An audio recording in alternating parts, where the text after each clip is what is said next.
at the end of the day, I really think that was the plan, because they were created for that reason, to write Andrew Lincoln out of the show. Yeah, the group was invented so Andy could go surfing, in other words. Yeah. Oh, yes. Yeah, 100%.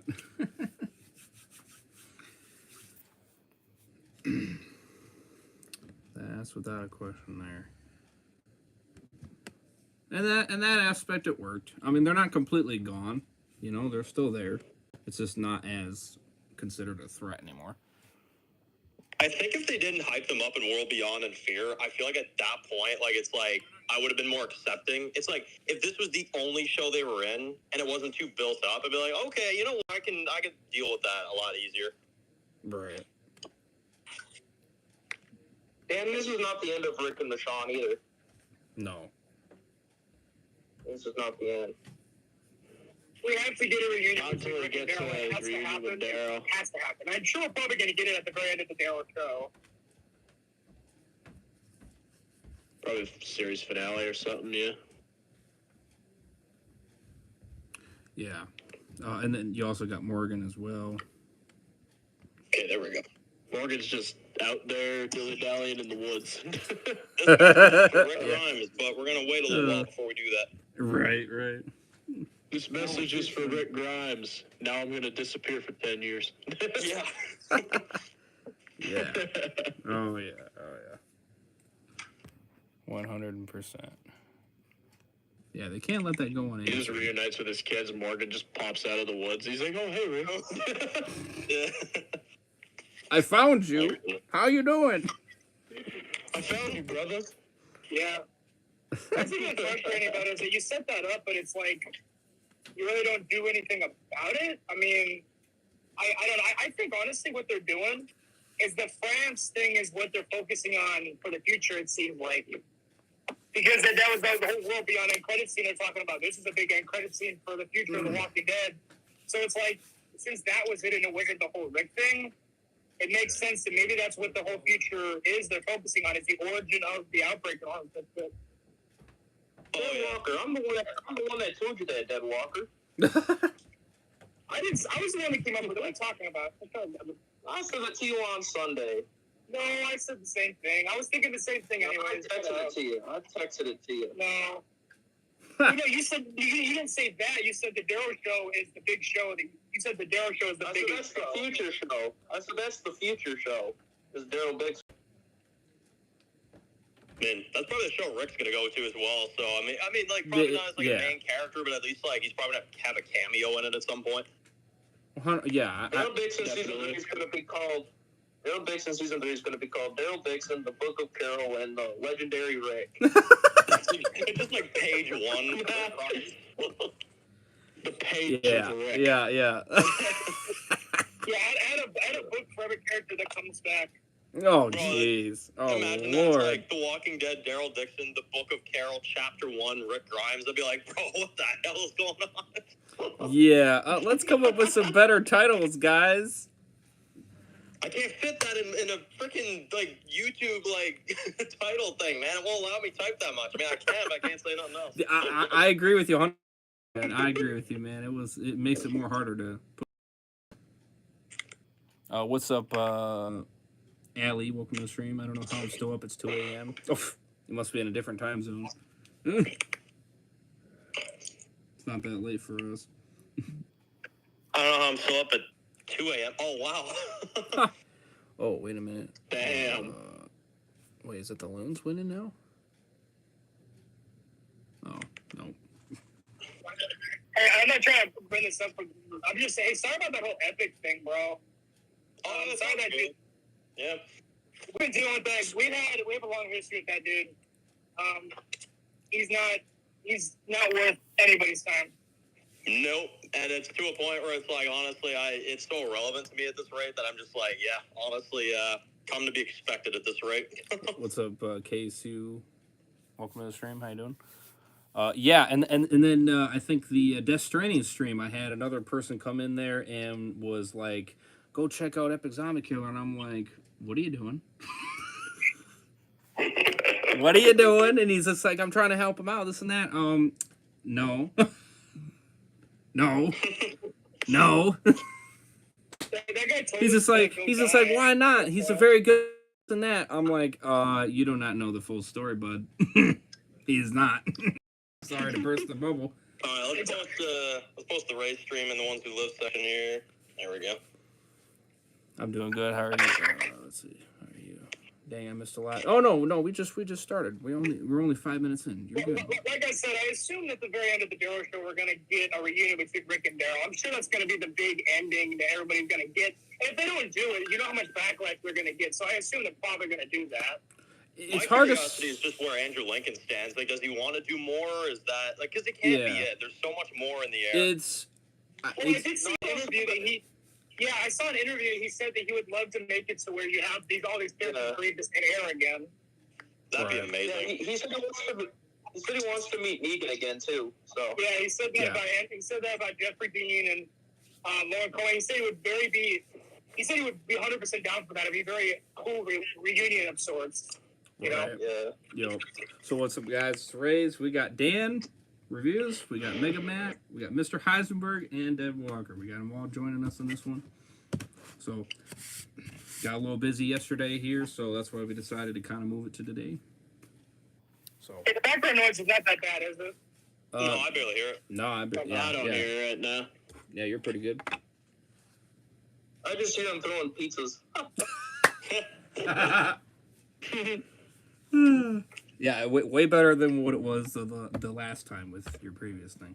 So that's good. I'm so. I mean with this last device. I mean with this problems with the last one. I mean, that's good. I'm so nice. Oh, I'm doing good. Thank you for asking. No, I'm talking about when he had his older phone. When he was having problems with his AirPods. Yeah, these are fully replaced AirPods. Thank you, Apple Care Plus. Right. Thank goodness I normally miss the screens because I've been asleep, and that's good. Watching the stream and Gray's at me at the same time. Wow, that's multitasking right there. Apparently, Dead City Cat's kind of a big actor, I guess, of sorts. Yeah, he's amazing. He played Tig on Sons of Anarchy, which is like an amazing character. Yeah, Sons of Anarchy. That's another show that show that has an example of a show that ran its course and just keeps going, and then just kind of because everybody. My friend is a Sons of Anarchy fan. He even told me that after season 5, that's when it kind of just went downhill. Man, you know what? Oh my I gosh. Season 6, I'd call the pig. Yeah, I must say, like, I actually enjoyed the show all the way through. Like, there was a bit of issues in the final season, but it's not like I still enjoy the show overall. Yeah. That ending, though, I don't know if I really agree with that decision, but I mean, people also like the Mayans though too. But that ending is pretty. Obviously, I'm not gonna say too much about it, but it's just I don't know. My friend told me he thought it was a good conclusion, but a lot of people really don't like that final season, I guess.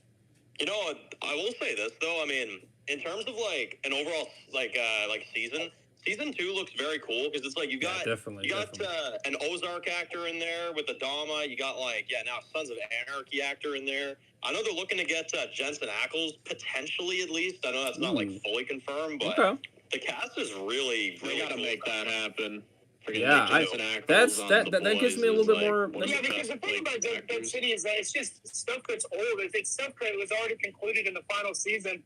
You know, with the old Maggie and Negan storyline, which that was a good storyline, and then you just kind of throw it all down the drain with them starting back. Maggie hates Negan again. Negan. It's just old stuff that I just wanted to do something to spice it up because it's just not as interesting. It really isn't. Right. Yeah, I think adding those big actors that makes it a lot more exciting for sure to see where the direction goes for season 2. I hope that this season at least take because I hope they hear the fan reception from that. They're just okay, we recognize this is definitely the most least well received show. Maybe we can add, and I know this sounds out there, but it's maybe we can add Dwight and Sherry, spice things up a bit. Maybe we can have a few other big actors. Maybe up the budget a little bit, make Maggie chill out, and then we're good. Also, Yeah. though, if In particular, Maggie chill out. Yeah. Yeah. 100% on that one. 100% on that one. Maggie needs to. I'm on thin ice with her right now. She gets one more chance for me in season 2. She gets one more chance for me in season 2. That's it. If she freaking continues, I'm gonna be like, all right, that's it. I'm done. This is another example of a show that's just ever since she came back, it's just like, man, like this is not really the biggest fan of her character at all. No. Well, that's because you left off the finale of the main show with kind of basically resolving everything with Negan and her. And then in this spinoff, you freaking are going at him again like it's the end of the world. It's like, what the hell? Oh, you know what the sucky part is about that, too? And I know why it's happening. It's the dumbest reason. It's like, apparently the showrunner, Eli Jornet, he apparently doesn't, like, he didn't watch the remainder of season 11. Is that before really? writing this. Like, Is that? dude, do your homework. I'm sorry. Is that really what happened? Wow.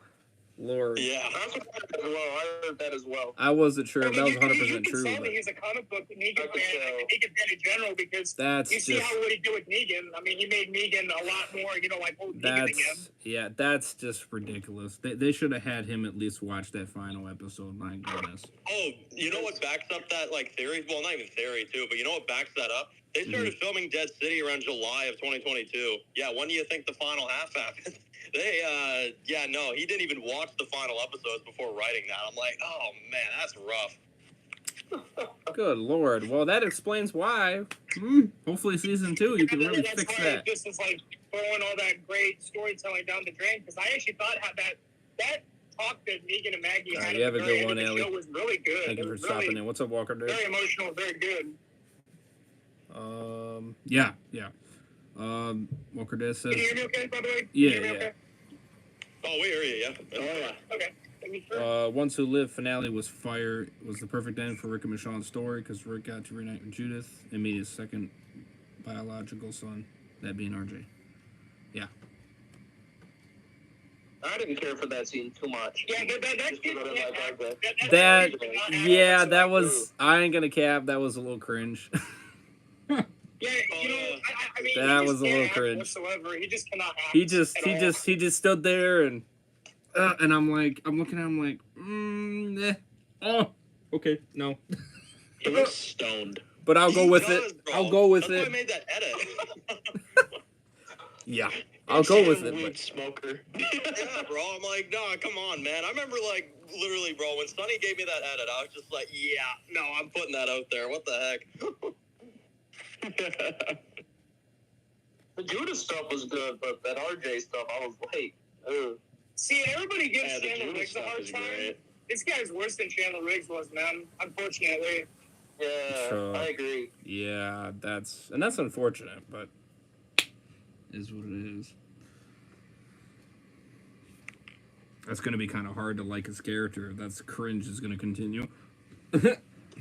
I remember, like, the reunion happened, and Must it was like just like... time skip and recast. The reunion happened, and I remember I was sitting there, I'm like, oh, this is nice and emotional. He's hugging Judith, it's so nice. And he just got this kid with this, like stoned look on his face. And he's like, I believe Stoned you. blank expression. Yeah, I think he It's should like, have. he has no emotion whatsoever in his face. Yeah, I think they should have came up with something a little bit more You know what different, kills me is maybe. when you got like Rick at him, it cuts back to RJ's face. He's just sitting there with this blank expression, not saying nothing. I'm like, oh, what the frick, bro? Yeah. Oh man. Yeah, I think they should have came up with something a little bit different with that. Oh yeah. That's where I come in and I say that's just kind of like some Gimple dialogue. Sometimes, I believe. the Gimple dialogue can sometimes ruin it a little bit. I don't know. I like how it played out, though. I do like how it played out, though, because people are like, no, Judith should be running to Rick. It's like, no, they don't know that man. They don't know that man. They know Michonne. I see very... Right. Yeah.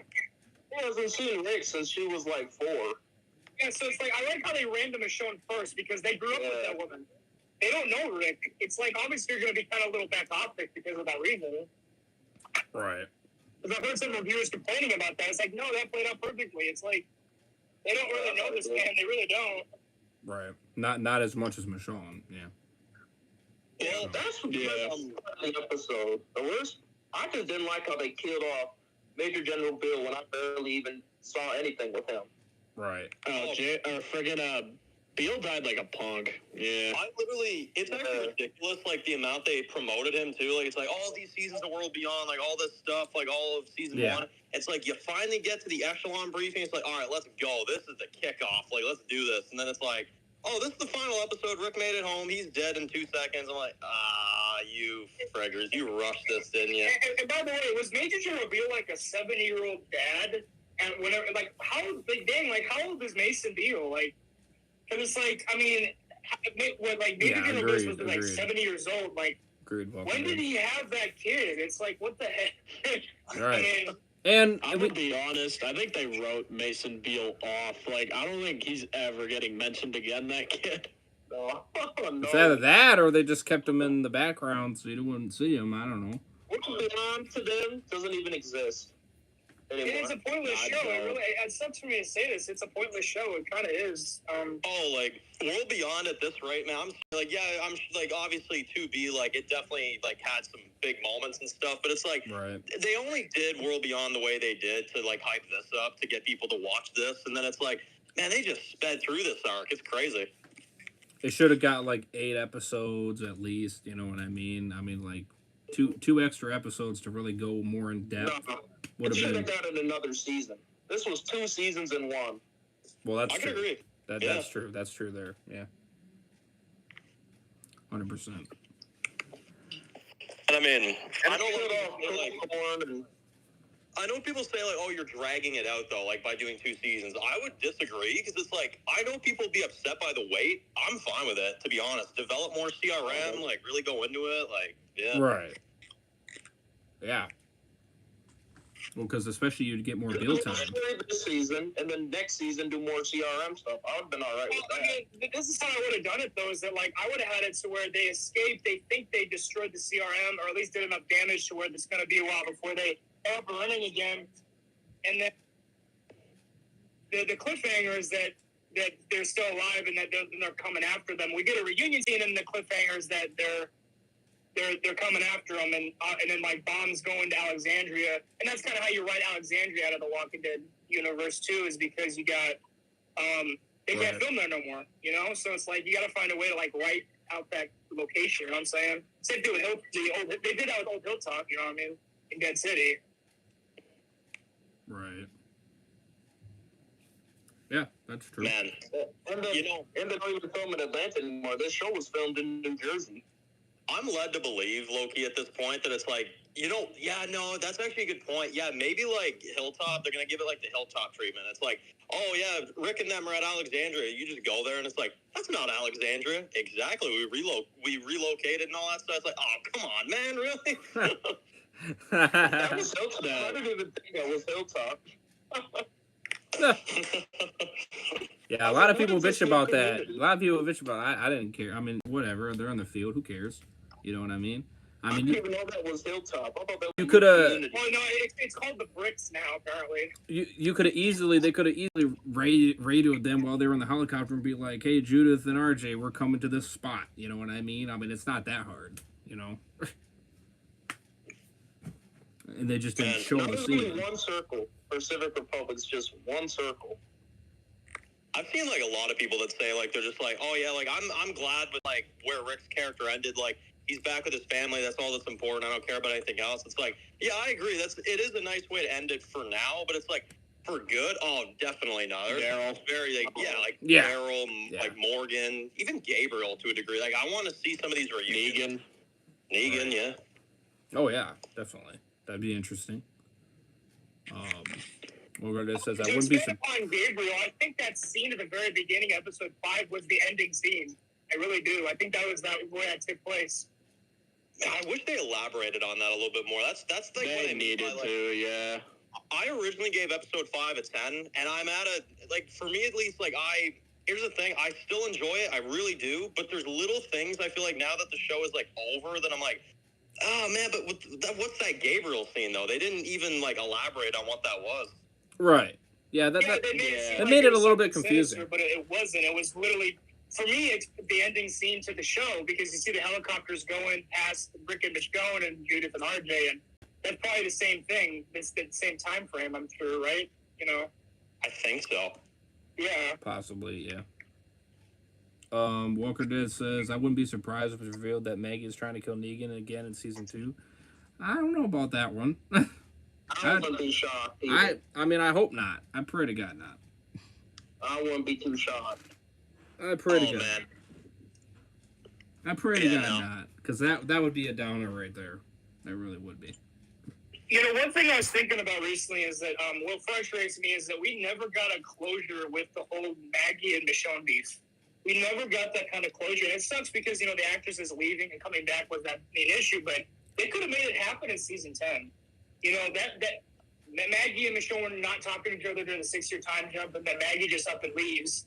And when she comes back, Michonne is gone. We never got that, you know, closure because Michonne still blames Maggie to this day for what happened to Rick. So it's like, I'm probably never going to get it, but just I was thinking about it the other day. Like, it's just so frustrating because, you know, with what happened that day and everything, it's just we never really got full closure with that whole, you know, beef with that whole thing. You know what I'm saying?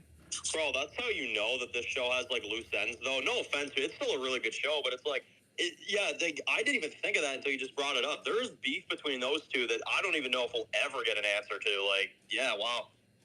Right. Yeah. And then there's the Rick and Negan stuff. That needs to happen. Yeah. But yeah, like the more I really want to see interesting. closure with the most is Michonne and Maggie. But those two gotta make up, and it sucks, you know, because they're probably planning on doing it, and then you know Denai decides to leave, and then Old and Cohen decides to come back. But it's just like that. To me, that one just really needs the most closure because we got the Rick and Daryl beef squad right before Rick disappears. We probably got the Michonne and Daryl thing probably happened off screen, you know, but Michonne and Maggie, that never happened. Not even off screen, you know. Maybe I don't think so, you know. So. And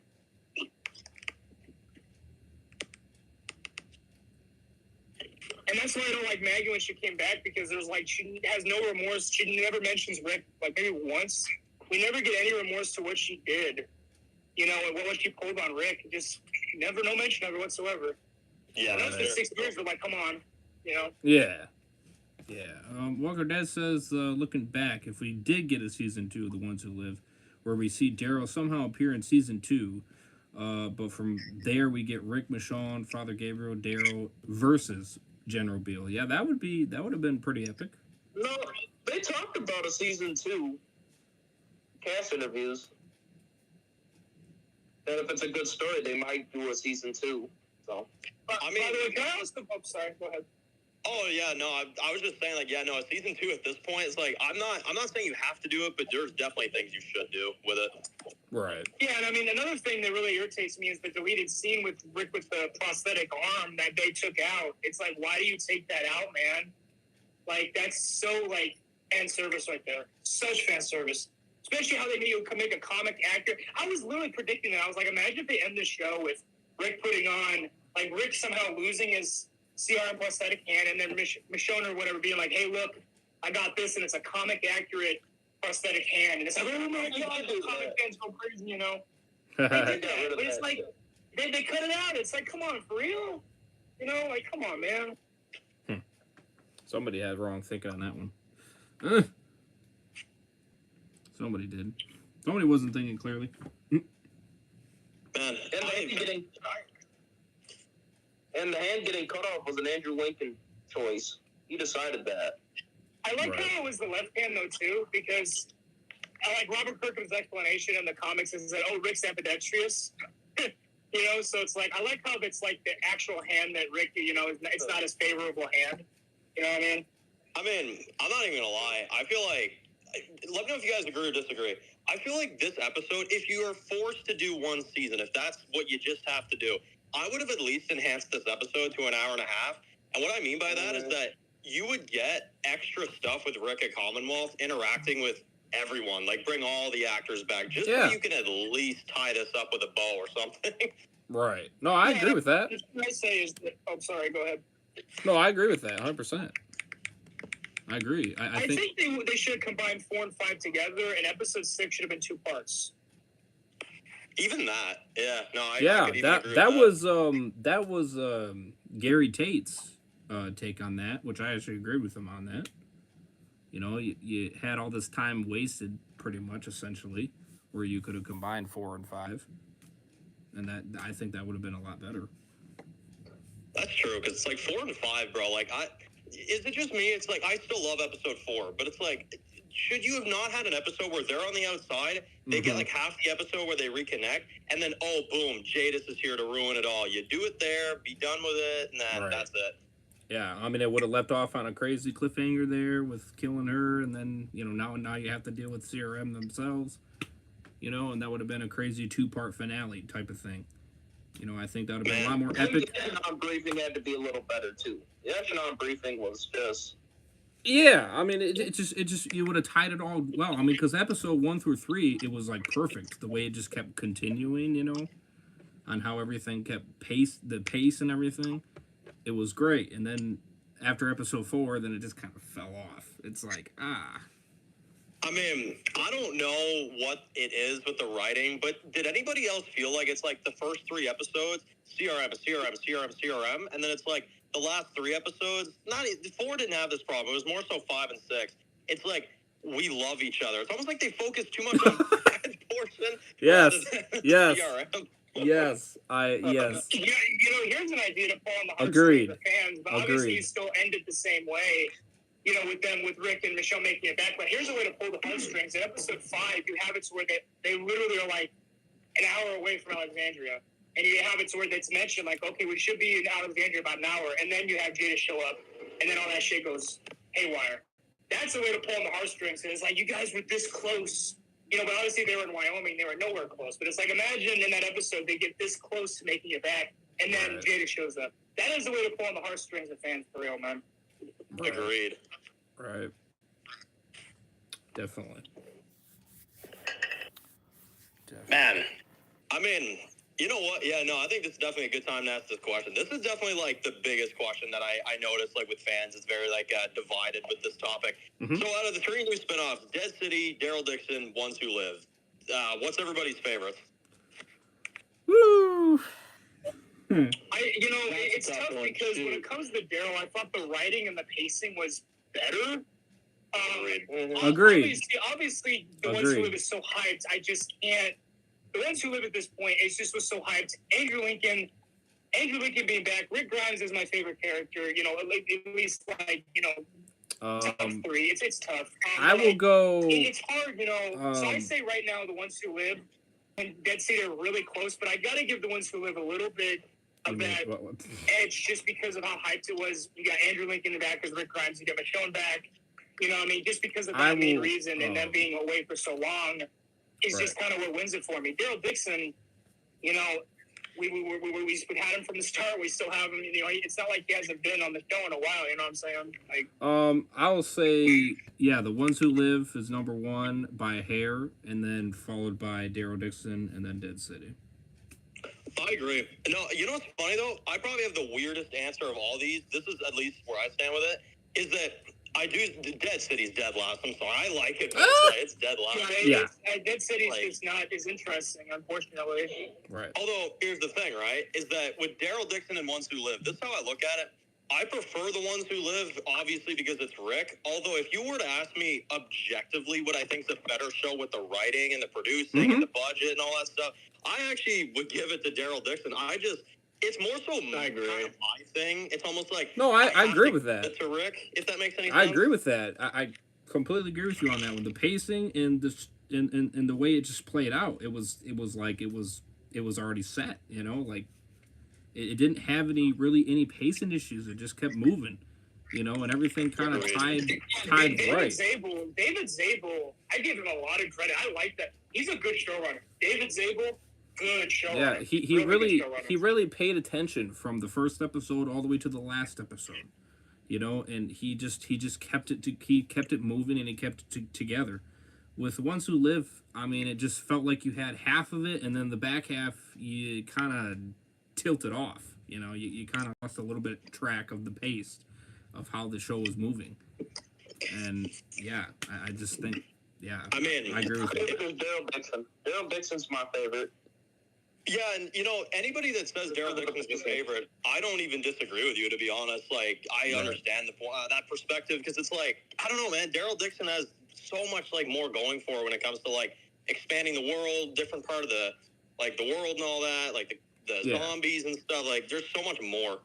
Right, and his reasoning I can kind of get by too is because he was kind of basing on, okay, how many more episodes did I enjoy over not enjoyed, and he enjoyed more episodes of Daryl Dixon than he did with Ones Who Live, because of that pacing issue, which that reasoning I get, that's a good reasoning to go by as well.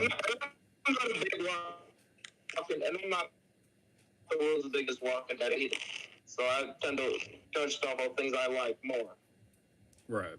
You really think that part of the reason is because of it's Daryl and France. Daryl, the fanboys, fangirls go crazy over Daryl, and it's like in a different country. You feel like that those two reasons are the main reason why that show has so much like going for it when it comes to popularity wise. I mean, maybe. I just feel like those are the two biggest reasons, because it's in a different country, and then you got the biggest character when it comes to just fanhood.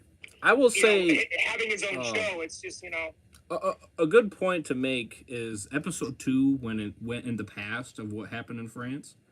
I mean, that was really cool, to kind of see how that played out, back to realization, and then it slowly happening to them, and then seeing how everybody reacted to it, I think that's the problem with the Ones Who Live, is that it's like, and I mean, like I said, I'll always favor it because it's Rick Grimes. Although I don't disagree with the fact that Daryl Dixon's better objectively, for sure, because it's like, think about it. You got Isabel, you got Laurent, who's a cool kid, you got Caudron, you got a whole bunch of other like cool characters. And it's like Ones Who Live is better. The villain's better. Well, at least she does stuff. Yeah, it's like Ones Who Live.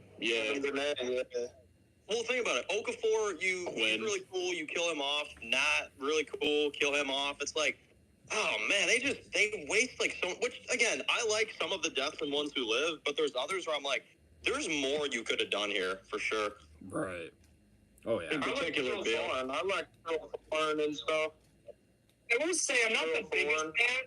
I'm not the biggest fan of the explanation as to how Daryl gets to France. You hear me out though. It's because. And yeah, it's like Daryl punches somebody in the face, and somehow because of that reason, he ends up in France. It's like, and I mean, I think it's kind of cool because it's kind of like the domino effect. You know what I mean? Like, yeah, you punch someone in the face, who knows what'll happen? But it's like, to me, it just seems a little too simple. And in my review video, I even said I think it's cool because of the domino effect, but still, it's just, I wanted a bigger explanation, and I just kind of thought it was a little, maybe they could have come up with something a little, that's my only gripe with it, is maybe that part of it, if you ask me. Right. Yeah, it's almost like one of those times where it's like I have to take myself out of the TV screen for a minute and be like, all right, I'm watching a TV show. Daryl made it to France. I'll roll my eyes real quick and I'll roll with it. Like, it's one of those. Yeah. It's not the end of the world, but It ain't like Fear Tier. It ain't like no. Daryl running around calling himself Blue Kite. He's like, hey man, yeah, I'm gonna go down to England this time. It's like, oh bro, come on. Which is the biggest gripe that I got with that is that when they go to the sanctuary, when they go to Virginia, it's like, oh yeah, we're here. There's these other communities. It's like there's these other communities that help people. It's like, do you know of any other place that has medical supplies? Oh no, there's no such thing as Alexandria or Hilltop. Nobody can save Dove. Let's just go to this place that's been abandoned for so long. Right. That's so true, though. It's like, man, there's clearly places you can go, but no, let's go down to Sanctuary. Like, of course. Right, and then didn't even get the buildings 100% wounded T. I mean, I know it's like that Daryl threatened to kill Dwight, but it's like, at this point, it's been so long, I don't even think that's a thought process at this point. Right. Yeah, how much time passed, yeah. Wouldn't be that much of a concern at this point, yeah.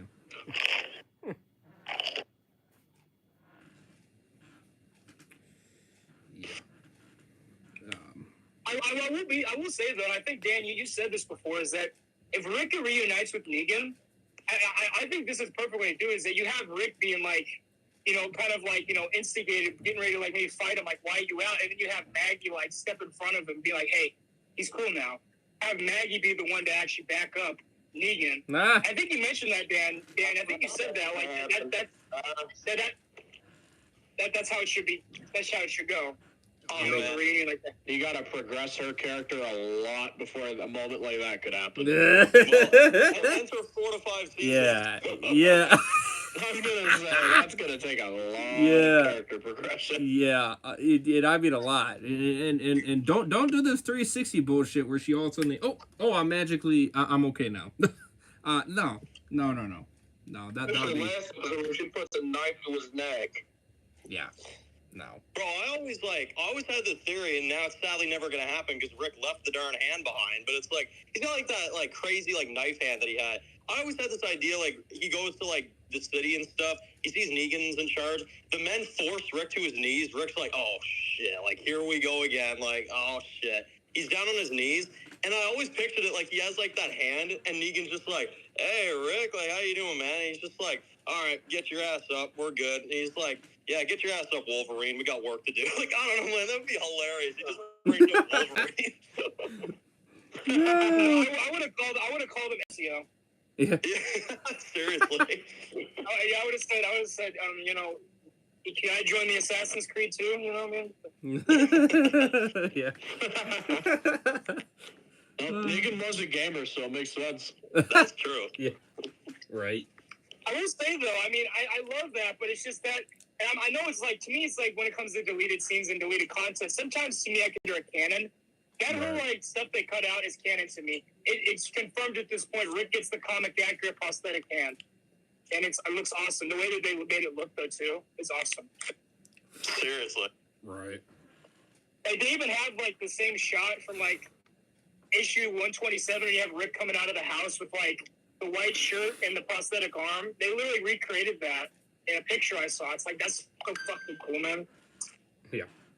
Heck yeah. Why did they cut that out? I wonder.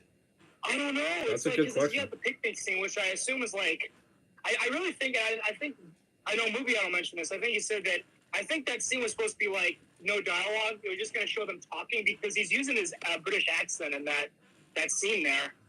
So it's like, I think that, like, it was meant to be, like, kind of like this montage thing where you see them talking, having a great time, but there's no dialogue. They, like, play music or something.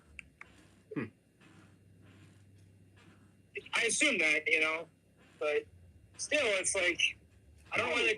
I'm hoping for the Blu-ray. I'm hoping for the Blu-ray that they actually include that. But knowing Lionsgate, we need Anchor Bay back for the Blu-rays and the DVDs, man. I really do, because Lionsgate just does not have anything, any special features, really. Oh, dude, Lionsgate is, like, horrible. I'm sorry. Like, Anchor Bay was, like, providing everything, all the stuff. Right. Yeah, no, Lionsgate is just horrible. They got, like, 1-2 things there at the most. Sometimes they go out of their way to say special feature, and it says audio commentary. I'm like, oh, wow, this $50 went a long way. No. You know what's even more sad, though, is that, so I collect the Blu-rays, I don't collect the DVDs, and every single one of them has come with a slipcover. Even TOWL came with a slipcover. Fear the Walking Dead Season 8 is like the definition of, like, them not even giving a shit about this. It's like, there's no slipcover. It's like, there's not too much, like, detail on it. It's just, like, the second half poster with Madison.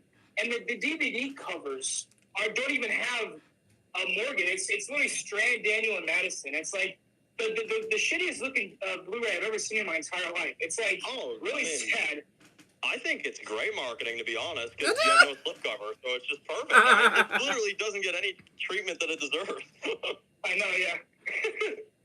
Yeah, how much they didn't give a shit about That is it. my least favorite season of The Walking Dead ever made. Yeah. I think I still give season 7 the edge. I think I give season 7 the edge. Because season 7, I actually liked the whole, like, nuclear wasteland idea, but they just completely freaking ruined it, and it just was, it sucks. It's not a shock. You know? It's Ian and Andrew.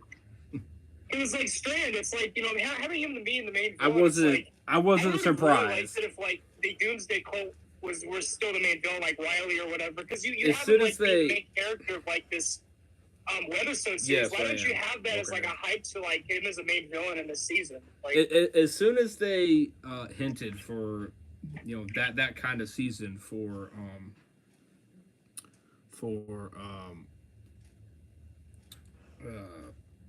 going into season 7, I was my hype went right down the drain. It really did. I was not excited for it at all. See, and I heard rumors that that they're actually going to have like a 6-year time jump, and they're going to be in the bunkers for like 6 years, and it was going to catch up to the Walking Dead timeline, and they're going to come out after 6 years. I heard that rumor. I think it was like Spoiling Dead said that, and I was like, that's interesting if they actually do that. Which obviously that wasn't the case. They were down there for like 2-3 months, but like that was an interesting rumor. That I don't know. Who knows what happened if they actually did that? You know what I can't stand about Fear is that season 6, they actually did something creative. It was just like, yeah, we'll have these episodes where each character has their own like little mini movie, and it's like they're going through their own little journeys in Virginia settlement. I'm like, you know what? I can vibe with that for half season. And then season 7, oh dear God! I mean, literally, you got like Strand in his tower for a full premiere. That's a great way to welcome me back. And then you got multiple like bunker episodes and stuff. I'm like, nah, you've lost me at that point. I'm sorry. Yeah. So. Yeah. Raised, can you? So you were the one that found out about the Ghost Riders for the first half of season 6, right? Yeah. Yeah. Apparently, they saw the original idea for the first half of season 6, and they're like, hell no. So they got on these Ghost Riders to like try and save the show, and then by that point, the show was already like, because they killed off the John Doerr, they're like, you know what? Screw it. Ian and Andy, we give you the full throttle. Just do whatever the hell you want. We tried to save the show. We can't. Just do whatever you want. We don't care anymore. And that's why season 6 is like a lot better, is because of that main reason, apparently. I mean, yeah, it's the idea of the original season 6 premiere friggin' was just a disaster. It was horrible. It was. That's what I heard. Yeah. And it doesn't shock me. It really doesn't. I think like Virginia locked all of Texas down or something like that, and then Morgan was trying to preach peace while still injured. It just no. And the biggest thing that really is so frustrating about season 6 is that you kill off John Doerr, and then you have his dad show up, and it's just like that's such a F you to the fans. It's like there's no because it's so irritating. But that was the biggest irritating part, because like you kill off this character. Oh, here's his dad just came back right after his son died. Yeah, I don't know. I mean, season 8, right there is damage control. I don't know. It's hard to say. I mean, they're pretty much neck and neck. I can almost kind of say season 8 is slightly worse in some aspects, only because you made me hate Madison's character because of how shitty her writing was. And I was one of those people that loved Troy. I loved Troy. Yes. You shitted on Troy. You made Troy absolute dog shit. And then Troy was coming back because that was a beloved character, arguably the best character in all of season 3 of Fear, and you just ruined him. Oh man, I can't even sugarcoat this. I think I said it a few weeks ago when me and Matt were on. I remember back in like early January of the year before, Matt sent me this photo of Troy Otto, and I think I looked at him and I was like, you're joking, right? Like, give me the real photo. That's not the real leak. Come on, where is it? And Matt's like, no, bro, I'm dead serious. That's it. I'm like, get the frig out of here, man. Come on. I think we called it back in the day, though, bro. I remember we saw that Troy was back, and we're like, yep, they're going to fuck his character up. They're going to ruin him. I know that you're not... Hey, I didn't even... Dan, you were never, like, the big into high on Dave Erickson, and, I'm one of those people that I really wanted to see Dave's vision for Fear, and it sucks we never got that, because this was Robert Kirkman and Dave Erickson's show, and it was ripped from him. AMC just came in and snatched it from him, you know what I mean? Oh, no, you know what's funny? As much as you may hear me, like, rip on Erickson and stuff, in comparison to Walking Dead writers, at least, yeah, I don't think he's that high standard, but it's like, will I say that I wanted to see, like, Erickson's Fear work out with, like, 4 through 7? Oh, definitely. They definitely should have done that. Well, yeah, and I mean, Kirkman was working alongside him, too. I feel like it's mainly because, like, I think it was. This is why, like, it sucks because that was one of the main reasons why Kirkman doesn't want anything to do with AMC anymore, because, like, that show was, like, him and Dave Erickson's project, and then AMC just came in there and just snatched it, and then people lied. So, I think he basically did opposite of what... Yeah, I think if they would have left it, too, like, your thing, if they would have left Dave Erickson continue on, I actually think that season 4... because if you kind of saw that season 3 kind of kept the steady numbers of the ratings, And I actually think, because especially by the finale, the ratings kind of go up a little bit. I think in season 4, I think the ratings would have went up and it would have started climbing because of the interest of the story and how everything plays out. And I think you never know. It could have got up to those heights of where season 1 started. You know what I mean? Yeah, and apparently, like he rewrote the ending of season 3 to like pave way for what they wanted to do, and like apparently, I guess Chosen was the Chosen One ? You gotta shout him out.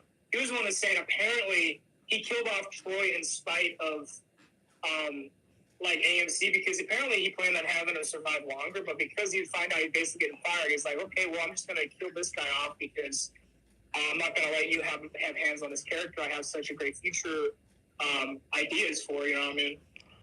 Man, and then Ian and Andy dug his ass up out of the grave and ruined him anyway. That's true. That's very true. Unreal, I tell you. Unreal. But that's kind of what makes... I mean, I didn't want Madison back, and I didn't want Troy back. I didn't want none of them back because I knew they were going to be shitted on. I knew they would.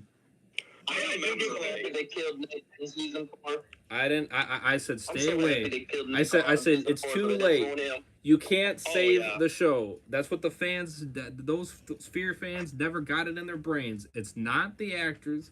It's not the characters. It's the damn writers. If you don't get rid of them, the shit will not be fixed. You bringing back Madison I heard that, isn't like, gonna fix it. That like apparently the lie was that Frank Dillon asked to leave in season 3. Apparently that's a load of bullshit. He actually asked to leave after Dave Erickson was fired. Oh, man. I mean, you guys may disagree with that, but honestly, at least for me, if that was the case, if I was the writer and I knew, like, let's say I had magical powers and I knew what happened in 403 to Nick, I'd be like, okay, you know what we're going to do? We're going to have you sacrifice yourself at the dam. It's kind of shit, I ain't going to lie, but it's better than that. I'll say that much. Right. Yeah, they should have just ended off Nick's character there. I mean, because, like, and I mean, well, actually, I mean, apparently, like, if you go back in the first 3 seasons, you see a lot of foreshadowing to what Dave Erickson was eventually going to do with Madison and Nick. Like kind of like, you know, Nick saying, what if you had to kill me? I think there was something there that was planning on, because, like, apparently, like, Dave Erickson's plan, like he said, was he was going to have Madison become a villain, and that, like, the kids were going to be pinned up against her, and it was going to be, like, she was going to, like, have maybe be forced to kill Nick or Alicia to, like, keep her villainous ways. I don't know. It just would have been really interesting to see something like that. I think they knew they screwed up. They brought her ass back in season 7, season 8, and they made her work. I remember even finding out that she was returning. I remember seeing it on Talking Dead, and I'm sitting there, and I'm just like, I remember I made a video that night, and I'm just like, you've got to be kidding me. And I remember everybody was like, Dan, why aren't you excited? And I'm like, because I'm not. They're gonna ruin it. I knew it before everybody else because I was the Talking Dead segment on that episode. That's right. Yeah, those... Yeah, a lot of those I was fans... Dead, and I was told by the guy that was doing my whole thing, Tim Dickens is our special guest. And I'm like, oh my God, they're bringing Madison back. No way. I couldn't say anything about any, because I saw 7 and 8 before. I saw 7 and 8, and then I saw World Beyond, the penultimate, the series finale, before anybody else did, but a week or 2 before. I wasn't able to say anything about this, but, like, I was just sitting there constantly like, is this a good thing or a bad thing for, like, 2 weeks before it actually, like, came out to the public, you know what I mean? Like, it was just kind of crazy. Yeah. Absolutely. Yeah, Oh man! I mean, I always say this: season 7 and 8 of Fear. I'm not even joking. If you put a laugh track over that and you go out there and tell people that season 7 and 8 are supposed to be looked at as a comedy, I think those seasons would genuinely be a lot more well received. Yeah. You have to call me Nightingale in front of her.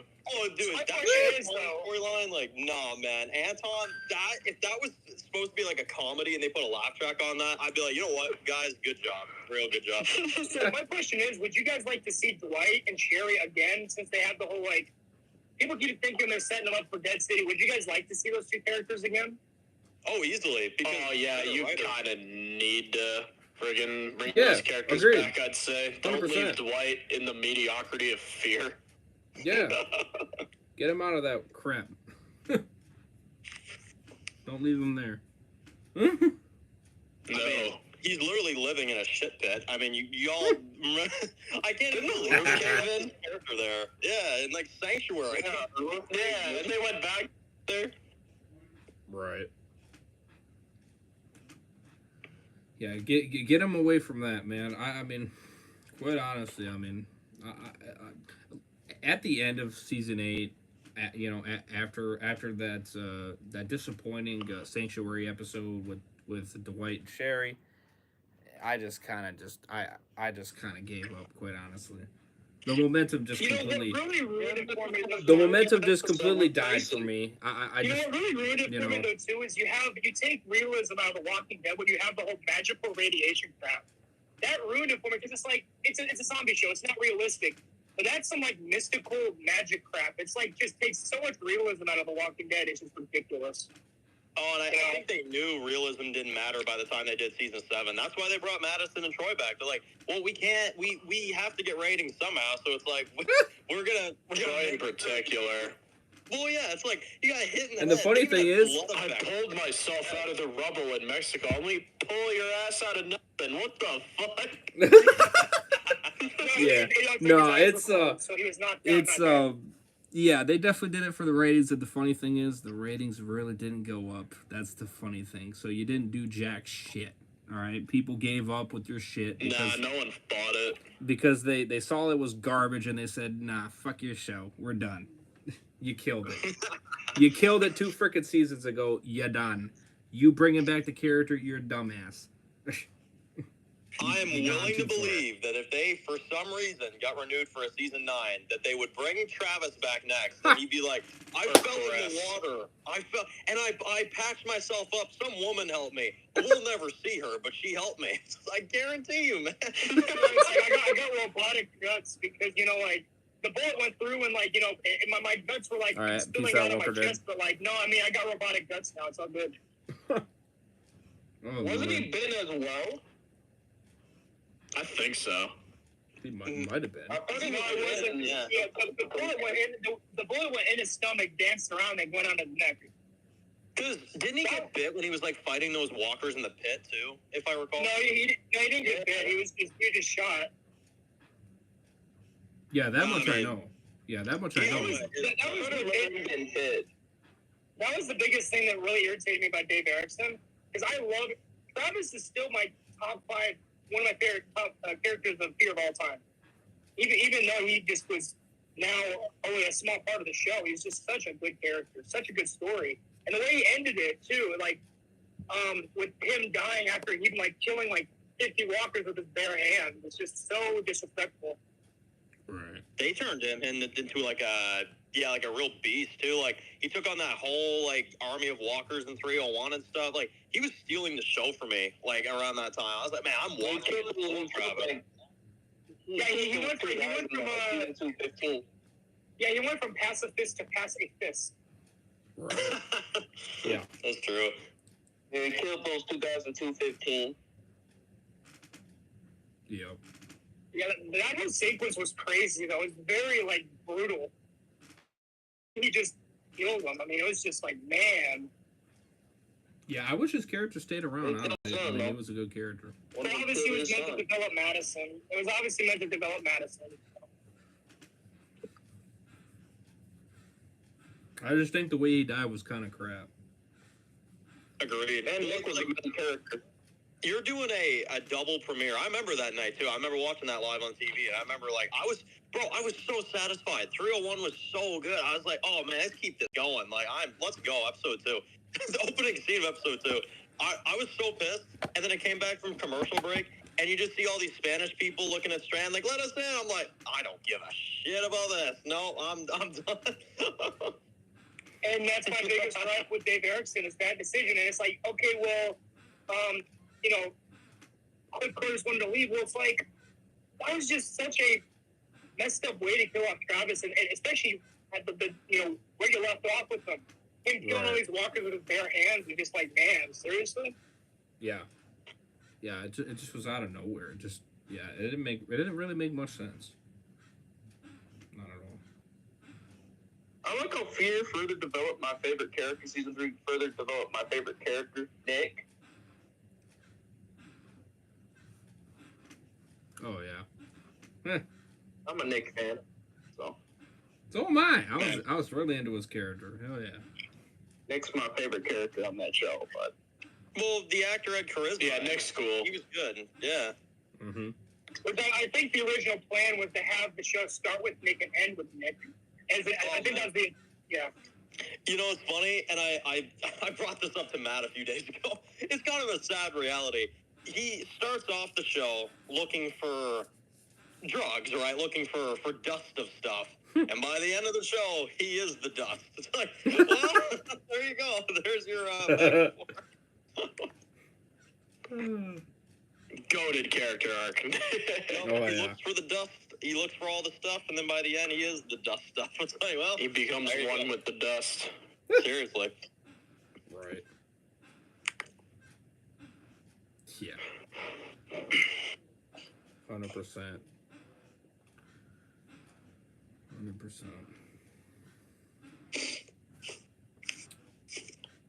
But hey, at least it finally ended, and we don't have to go back to it. Yeah, we got good spin-offs now. I've been hearing like people saying they're just like, oh man, Once We Live is done. They got to make room for the new LA spinoff. I'm like, oh, get the frig out of here! No, heck no. Yeah. No, I don't want to see her come back. LA spin-off. Nah, I don't want to see her ass come back. I wish Okafor blew up LA again. I don't want that Yeah, shit writing back. Get rid of her. Yeah. I don't want her. If there's an LA spin-off, we need to dig friggin' Okafor back up, resurrect him, get him to do a second round on there. Seriously. I think I was like literally saying that like last time Mr. Heisenberg. He's like, yeah, dude, seriously, like just make Okafor take a little turn back to darn LA, and it's like, oh yeah, no, there you go. Yeah, take her out. Finish it off for good. Yeah. Him, might as well. Hi, Tracy.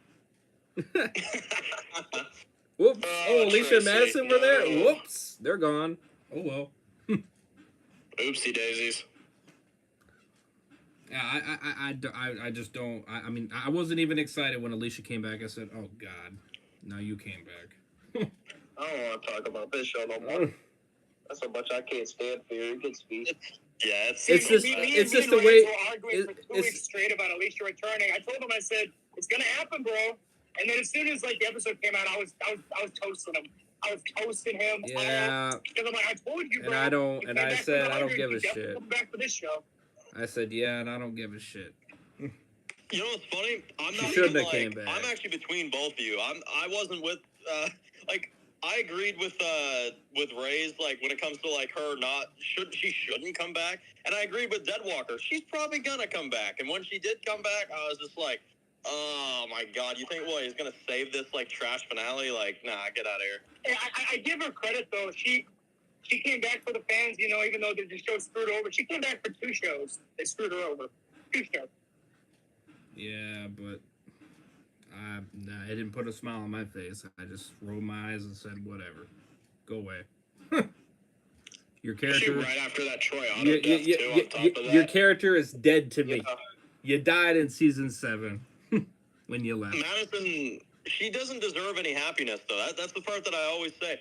Madison does not deserve any happiness. She killed a parent in front of their child. Oh, wait a minute. It's not his child, so I guess we're all right. Oh, wait a minute. It's his child. Who friggin' knows at this rate? Yeah.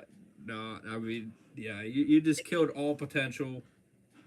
You killed it. You made me hate Madison now. I can give a shit for her now. So, I don't give a shit about Strand. What does he do? He needs to die. He should have died seasons ago. He's way overdue. Strand. They're talking about my favorite thing is called Madre. Madre. Oh, no, I like how, Madison, I feel like Madison's, like, honestly was, like, on something. She just looks at it, she's like, Madre, because of me? I'm like, no, not because of you, no. Yeah, I think a lot of those Question. So fans... who's your character? Who's your favorite, the Ones Who Live original character? Original. Okafor. Yeah, definitely Okafor. He served his purpose, I'd say. I agree. He was very intimidating. Yeah. He was the best acted, too. I like Pearl Thorne as well. Thorne was cool, yeah.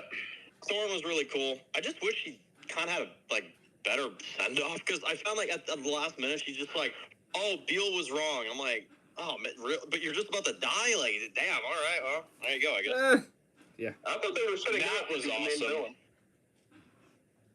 Yeah, it was kind of I wicked actually thought the way what they that were went. doing was that they were going to have Jadis kill Beale and have her be the main villain of the show. I thought that's what they were going to do eventually, but obviously they didn't. Excuse me. Yeah, it I was, thought they were going to make Pearl Thorne the main villain in the finale. Man, in a way, I mean, she wasn't. I mean, obviously, Beale definitely was the big boss to take out, but it's after that, yeah, she kind of turned into the villain there for that final act, which, oh man, I have mixed feelings on that. That whole sequence to me is just kind of weird. Just Michonne and Rick are right there. It's you get this huge explosion that kills everybody there, but it's they're alive, which don't get me wrong, I don't want them to die. Do plot armor if you need to, but it's maybe get there better next time. I don't know. well, maybe you could have had. Well, Well, I was kind of thinking this. Apparently there Maybe, was multiple endings filmed. maybe you I could can prove have. that based off of a picture. How mad would you be if Pearl Thorne killed Rick Grimes? I'd give the episode a 0. Oh, yeah, it'd be terrible. I was ready to give the episode a 0 when Rick, quote unquote, blew up and she drops her sword. I'm like, oh, Yeah, but he blows himself up. He was just fine after. I know. I was a little bit concerned there for a second Being too. Underwater, So and that made I them was okay. yeah. I was like, okay, this is just Yeah, I was a little concerned there for a second too. the episode. And then he came out, and then I'm like, wait a minute, how the fuck did you just survive that? What the fuck? But okay. I feel that's one of those scenarios where it's people just sit there and it's they forgive it, and it's well, I forgive it because it's Rick Grimes. It's man, look, I love Rick Grimes too, but I'm not gonna sit there and pretend that's realistic. They survived that. Yeah. Nah, that was a little I mean, bit I too guess far. he used the walkers as a shield or something from the blast, and it took majority of them out, but not him apparently. He went in creative mode. I like how Pearl Thorne was standing right in front of Zombie Beale, but somehow she's alive too. I'm like, what? Yeah, Pearl's just fine, yeah. Would have been a Which is little one bit of the more best curious question. Would have been a little bit more believable if there was a bunker or something like that near that area, and then they went in that, and then the explosion went off. I could have been cool with that, yeah. I mean, because I was kind of thinking that. I was just like, well, what if they just went under, if they went underground for a minute when the thing went off, that would have been a lot more believable. I get annoyed with Ronnie Hayes because Ronnie Hayes just is a shit picker. But I give him it's justifiable. The whole explosion. There's no way in hell. It's like Fear the Walking Dead season 6. How does Morgan and Grace survive that? I don't know how. It's just something like that. It's just I'm sorry, that's too much plot armor. So much plot armor. Right. Oh man, it really sucks too, man. Because it's I'm not gonna lie. I mean, you guys saw it too. The first 5 episodes were going really great for me. They really were. And it's as much as I enjoyed episode 6, oh man, there are so many problems with that episode. I still like it, but it's just, I don't know. It's not as good as the others for me, at least. Yeah, 100% agree. It's unfortunate, I don't know why they made it 48 minutes. They could have easily made it an hour, and nobody would be complaining right now. You could have the same storyline, just stretch it out a little bit more, and not make it feel so rushed. And nobody would be really complaining right now. Maybe a few people were I just don't know why they made it 45 minutes. Really don't. Me neither. Yeah, just shorting it was not a good idea. It was very smart. It just reminded me of that episode. Then to get me off of that episode, I watched the new show after that. Horish. Yeah, I mean, the thing is that that show is amazing so far. At least the first episode of Parrish. Yeah, Parrish was dope. Yeah. We'll have to watch that together. If you, what's up, Tyler Norton? If you are a Walking Dead fan, you should try Supernatural. Supernatural was fantastic up until season 6. Yeah. I think in terms of current shows that are going on right now, I have a gut feeling Parrish is going to be one of those shows that's it either gets canceled right away or something else is going to happen. I don't know. I hope it succeeds though, because I actually did enjoy that pilot. That was really good. I think Parrish should be pilot was great. Yeah. it might be the new Breaking Bad if it stays this way. How it did the first episode. Yeah. That'd be cool. Yeah, I mean, Invincible is really good right now, though, too. And the Boys, I'm excited for Boys Season 4. Cobra Kai Season 6. Really excited for that, too.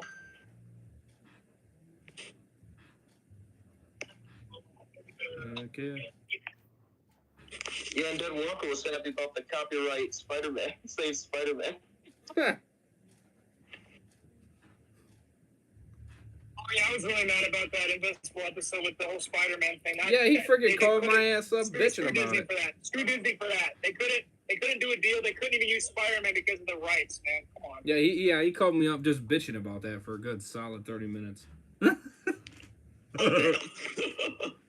I was just like, brother. He doesn't even watch the show.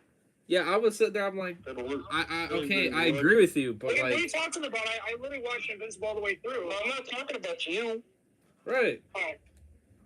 I mean, I mean, I didn't mind you calling me, but at the same time, I was just like, brother, I'm busy. Like, piss off. It's like, I'm not even watching the show. I agree with you on that, from what you explained to me, but like, goddamn.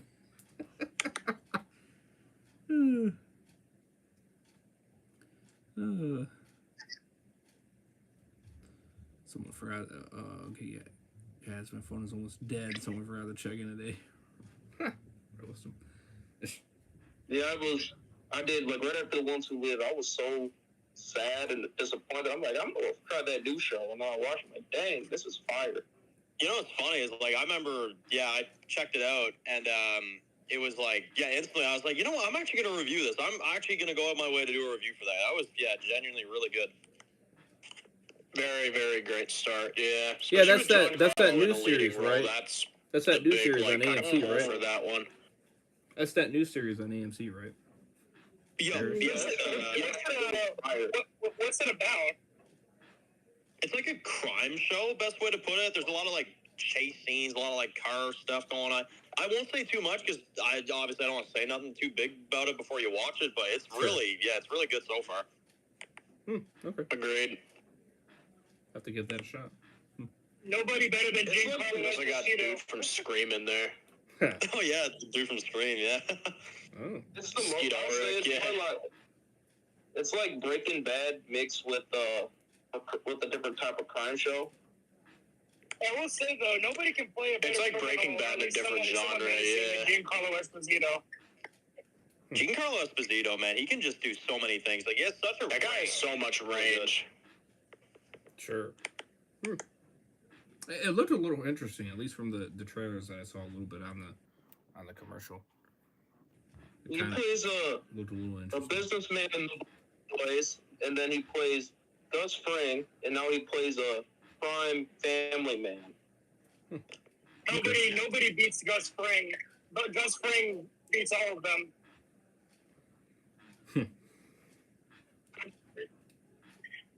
Yeah, Gus My name Fring is is the best role. Yeah. Well, Gus My name Fring is is, Gustavo Fring, but well, you at least can for call me, me he's Gus. my favorite villain of TV. Oh, yeah, he's really up there. He's friggin' awesome. Right. And then they showed the sneak peeks for Daryl Dixon that I thought were fire. Oh, yeah, I forgot to talk Yeah, about gun that. battle. Mhm, yeah. Right. Yeah. Oh, man, I just love it. That's season 2, I mean, yeah. That looks fire. It's one of those shows where it's like, do you guys remember how much I used to hate on the promotion for season 1? Like, I remember I was so, like, I don't know what it was. It just was not working for me. Season 2, on the other hand, way bigger step up. That season is already selling me. You think that bringing Daryl on the show might make it a little worse? No. No, I think it's going to get better. Yeah. I could In agree some with that. ways. I agree. 100%. It will definitely make it better.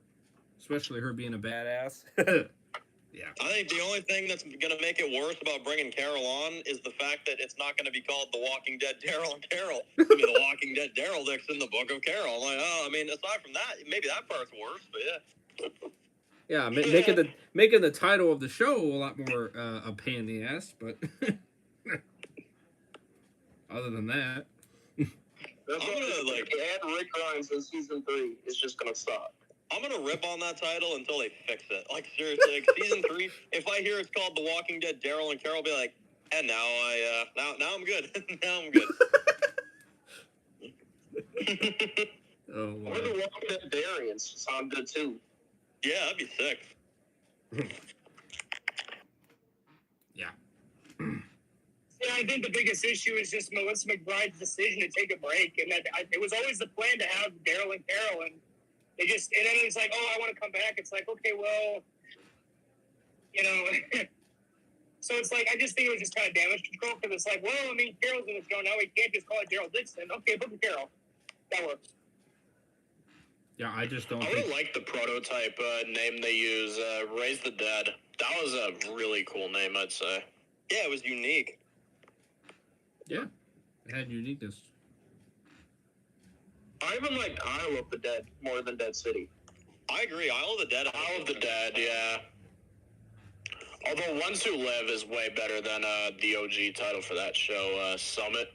I think besides Summit, all the titles that were the original ones were actually better. Like Raise the Dead and Isle of the Dead. I would have, rather those probably, but yeah.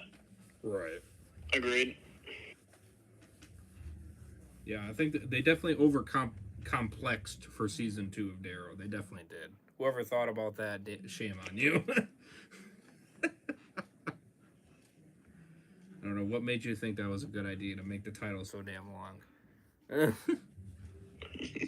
Imagine naming those reviews, Dan, week to week with that title that has going on. Imagine me. I got to do the same damn thing. The Walking Dead, Daryl Dixon, The Book of Carol, chapter something. I'm like, what the hell, man? Seriously. It's the same thing with me. I got to do the same damn thing. I got to sit here and shorten this shit, to fit. People are still going to call it Daryl Dixon. That's what people are still going to call it. Right. Oh, dude, I'm trying, like, literally in my recent Daryl videos, I'm, like, trying my best. It's like, TWD, Daryl Dixon, Book of Carol. I'm trying to shorten this shit. How do you put that on a Blu-ray? You know, I mean, it's like, really confusing. Seriously. Yeah, that's a mouthful. 100%. And we don't know what they're gonna do now for like season 3, and like what are you gonna call that? Chapter 1 something. The chapter of the legendary Rick Grimes. Oh jeez. Or something like that. Yeah, don't even. No, that'd be overboard. Wow. Well, I think I'm gonna figure out the release date. Oh, I think you know the release date. I mean, Dixon season 2. I think it might come out in July or August. I'm thinking August. I'm definitely not saying June. I even said that the recent, I forget which one it was, a couple days ago. Yeah, you said the Like, same thing. I don't was just know. like, It's like, if it was June, they would have told us. It's not June because I heard May is Interview with the Vampire. Oh, yeah, then, I think we could definitely say that idea is out the window. Plus, June's already got a lot of shows going on. You got House of the Dragon, you got, like, The Boys. Like, it's already a very crammed month. We'll give Daryl a time where it's not competing with other things. yeah, July and August or somewhere around that time frame makes more sense. Yeah, makes more sense. You know what's even more confusing is that Dead City is filming in Massachusetts. So it's like, that's weird. Obviously there's a reason for that. Probably at least that they ended, but like just the filming in Massachusetts is supposed to take place around New York. Okay. It's probably because the budget probably was higher for Dead City originally because of the filming location being in New York. Oh, wasn't there like a production issue that made them move to Massachusetts or something? Yeah, it was something about that. Yeah. Plus, filming in New York is expensive, so. Dead City's starting this week, I think. At least, like, end of this week. April 8th. That's right, yeah. Yeah, I just really hope they come up with a better idea, because it's like, I do like the whole idea about Negan being a ruler again, but like, I other than that, it's just like, I mean, I just really want them to spice it up because it's just looking back. When I enjoyed it, I thought it was great. You know, great budget, New York City. But looking back, it just wasn't. It's just one of those like 7 to 8 out of 10 shows for me. You know, it's just it's good, but it's just not great. You know. Yeah. Man, with Kim Coates' edition and potentially Jensen Ackles with some new storylines brought in, you could make it a peak show if you really play your cards right. Well, here's the thing. With Dwight being in the show, I actually think him having conflict with Negan makes sense. Because right. with that one, it's a fresh take. It's something different. I can actually deal with that. You know, even Sherry having to be his wife for all that time, I can deal with that. But Maggie, right. Oh, man, been there, done that. Like, I swear, if I see a leaked shot of season 2 in about a week, you imagine you just go on Instagram or two fighting again. Oh, dude, like you see like a knife at each other's throats and be like, oh, no, come on, man. Hype is going to go down tremendously. What would y'all do in season 2 or at any point in Dead City if Maggie killed Negan? Oh, I would freaking throw a fit. No, definitely. That would be horrible. The rating will go down tremendously. Pretty much 0. What? I'm sorry, I didn't hear that. It'd pretty much be a 0. If Maggie killed Negan, I'd be pissed. I would. If they kill Negan? I'd be pissed. I'd be more than mad. I'd quit watching the show because I'm a Negan fanboy. Well, this show is about Negan. Like, I know it's Maggie and Negan, but it's like, you're not giving lore on Maggie. You're giving, like, savior lore. You're doing all this stuff. Like, this is Negan's show. Negan's more the main guy. Just call the show Here's Negan. Just call the show Here's Negan plus Maggie. Plus Maggie. Yeah. Bro, I wouldn't have even been mad if they called the show Negan Lives, and this was just an expanded version of that. They should have. That's an interesting way of looking at it. Negan is the best part of the show. Yeah, he's just entertaining to watch. Oh, easily. 100%. Just the thing kind of turns me off is the mustache thing he's going on, but whatever. And it's like when they did the flashback scene, they didn't even like do effort into like making him look. All they do is just like dye his mustache. It's like, come on, man. The biggest thing I noticed, I don't fault this at all. You got to do what you got to do, but it's like, Negan's got like the slick back hair, like the black hair now too. It's like, man, they made him look old in comparison to season 11. Like, you actually notice it now. Right. Tyler Norton, they filmed Negan down nice here in season 11. Georgia. And you watch him in Dead City, he's back to the Negan I like, a lovable asshole. Right. Yeah, he was too nice in 11. Like, I wouldn't vibe him with that. Almost one of the extras. Oh, that's cool. Okay. He's a changed man. He's a changed man. Right. Yeah.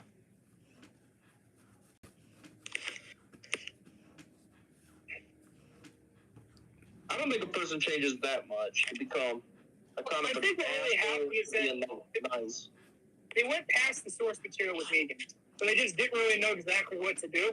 Oh, let's have Negan just like have another wife, and then just like let's have him be part of this group that gets killed easily, and then let's just have a child, because they didn't really know what to do because they passed the source material, so And then Dead City, let's get rid of the wife and child in Dead City. Yeah. Yeah, you're like, Negan fashion, he'll find another wife, his like 50th wife. Right. Yeah, that was pretty crazy.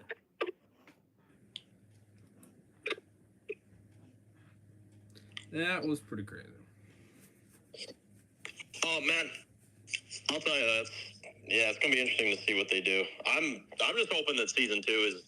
I just hope season 2 is better. And I feel like it's always like it's making it sound like I didn't like season 1. I like season 1, but I just hope season 2 ups the ante a bit.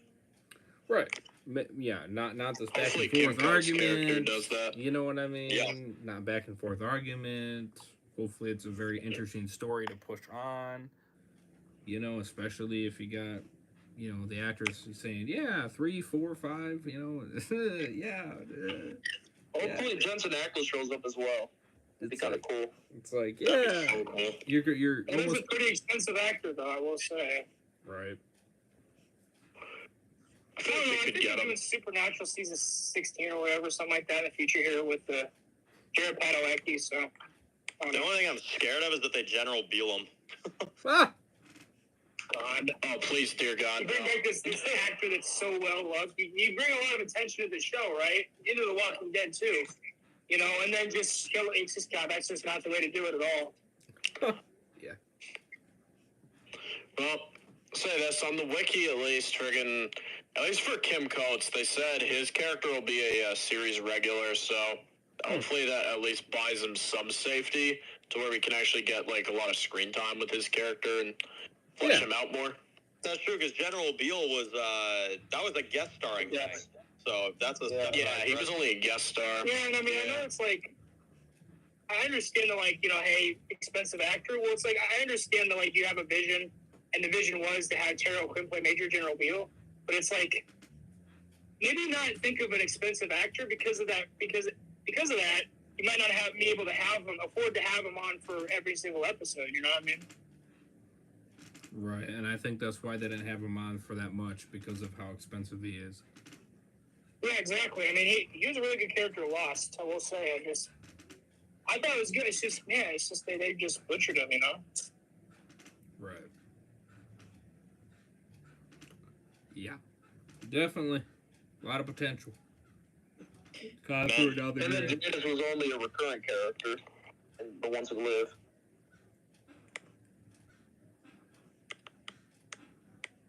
Right.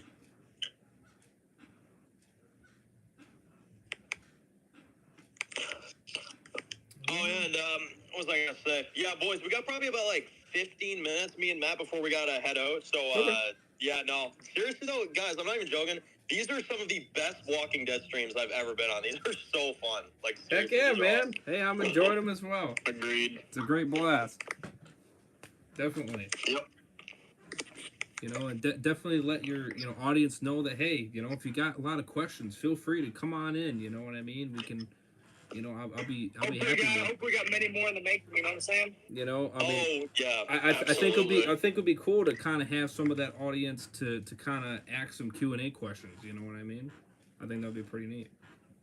You know what would be really cool is like maybe at one point like I do like a little community post maybe before like we do another one at some point and it's like like we're gonna be on the stream, maybe like ask some Q&A questions and we could go through them on the stream. That would actually be crazy if we did that. Yeah, that'd be neat. I'm down for that. Heck yeah. Awesome. Definitely.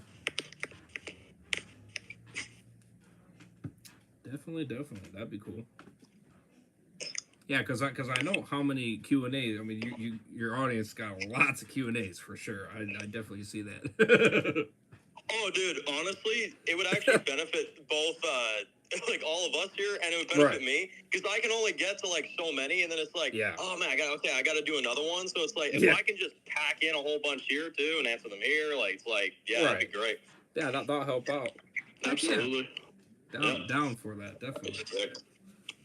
Well, yeah, I mean that's great that we're having such a great time. I mean it's great to kind of discuss and go in depth and kind of get different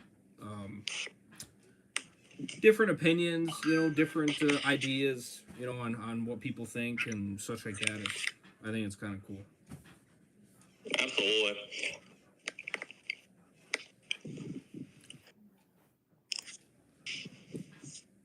When do you think Rick and Michelle may return? What do you think? Man, I think we're waiting at least a few years, which sucks, but yeah, I agree with that. Series finale of Daryl. My prediction is the end of the Daryl show. Agreed. I just think they ended up with a reunion. Daryl makes it back home, reunion with Rick and Michonne. I think that's just how they want to do it, and I don't see why Andy doesn't come back and do that. Right. Exactly. Well, it's like you could do it too. At least like about 4 or 5 years. That's at least another 4 or 5 years. Yeah, because they're gonna do the Daryl show for a while, which as long as it's good, I mean, I'm happy to do that. But it's like just have Rick at the very end, have that cap things off, and you know what you do when you're done the Daryl show and Daryl's back with Rick and all that. You announce the Walking Dead movie, the final act of everybody together. You bring everything together for one big event, and then you cap it off. Right. But if it's not the Crossover CRM, then thing, what is yeah. it? Like, I really just wondering. I mean, because the France thing, that's what they're going to be focusing on for the future. It seems like big, but it's like, what is going to be the final antagonist of The Walking Dead? If they're going to bring it all to a head, what are they going to have it? I mean, seriously. I always thought it was Major General Beale. I mean, I was dead wrong on that. Although, hopefully, something to do with the France thing, because otherwise, I have no clue where this is going. And everybody was dead wrong. Yeah. Yeah, we were thinking, man. CRM was nothing more than like a mini arc, yeah. Right. Adler. Yeah. What was I gonna say? I think now with like the villains, they're just gonna play it by ear. I don't even think we're gonna get like a full-on endgame threat. I could even see the final threat being in this crossover event when they ever decide to do it. I could just see it being zombies. Who knows? Like something new, or just like just zombies. Sure. Just zombies, yeah. Like they go back to the Darabont like era. They go simple with it. I mean, you make them Could do that. If you make them scary, I'd be all right with that. Although, yeah, we'll see. Well, yeah, Almost that's like true. a zombie movie. That's kind of true. Just with the zombies.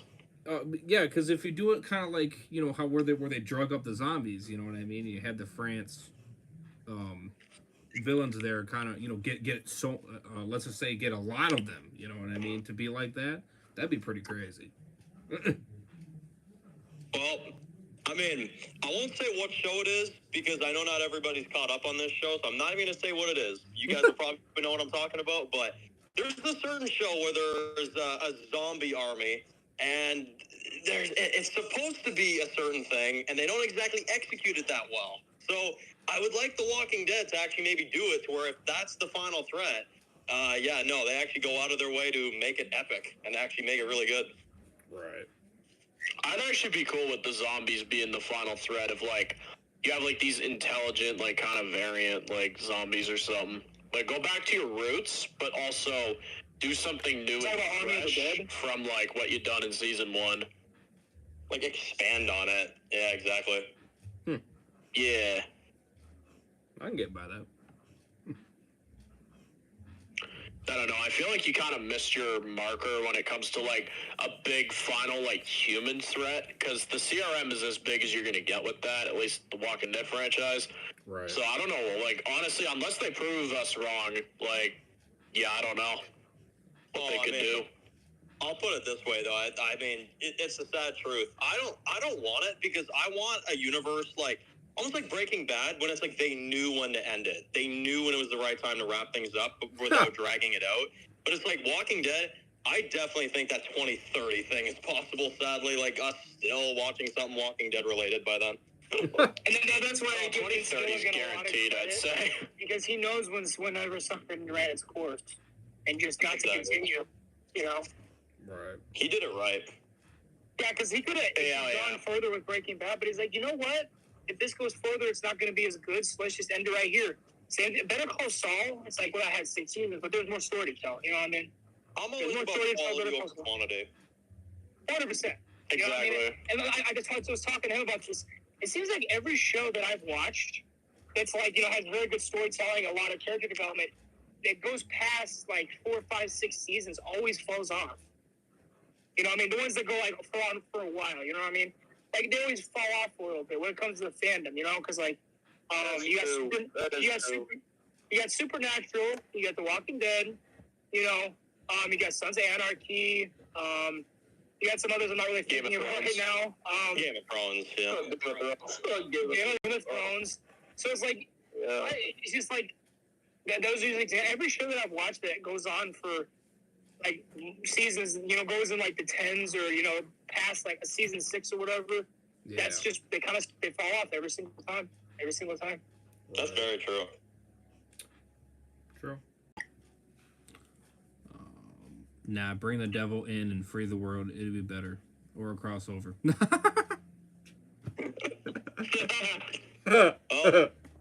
All I demand is that the crossover's good. You have an original threat. You don't drag this thing out. And it's like, as long as the shows are good, like, heck, if Daryl Dixon has 5 seasons, they're entertaining.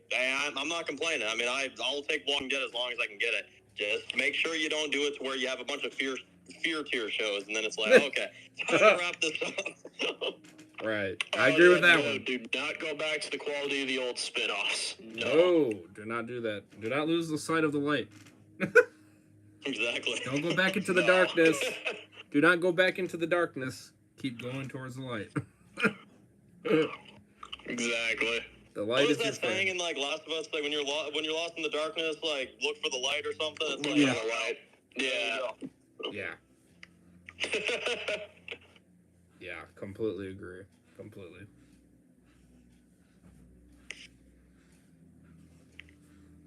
Supernatural crossover, I'll send you the reason. Dang, I don't see that happening. Supernatural Walking Dead crossover. Nah. I mean, everything gets like a spin-off these days. It's like if you have something good, you're bound to get a spin-off. I even heard Z Nation's coming back now. Apparently, it's like some kind of project for Z Nation. I'm like, oh wow. Wow. Yeah, they announced it apparently like at least one of the showrunners mentioned it on Twitter. For canceling in the way that they did. I will say this: they cliffhangered the show, so I'm grateful that maybe we get some kind of like follow-up. But it's like, oh man, I don't know. That's like the biggest 50-50 thing right there. I love Z Nation. I really Oh did. yeah. And the way they cliffhangered it was irritating. You know, with Murphy and everything, like, you know, them finding out the cure, like Murphy hit the brain or whatever. But it's just like, man, it's like. Mine? I'm God. trying to... And it was we were really sure when it came to the type of zombies, because you got the plant zombies, you got the nuclear zombies, you got these other type. Z Nation was like just a goofy zombie show, but with actually good storytelling and good character development. I remember that they put Black Summer, like, ain't Black Summer, like, apparently, like, a spin-off. I'm like, man, that doesn't even feel like half the film. It's a prequel, apparently. I do gotta, yeah, I gotta feel like the rewatch same that. universe at all, though. It really doesn't. I gotta rewatch it and then, or do a reaction to it and kind of catch back up.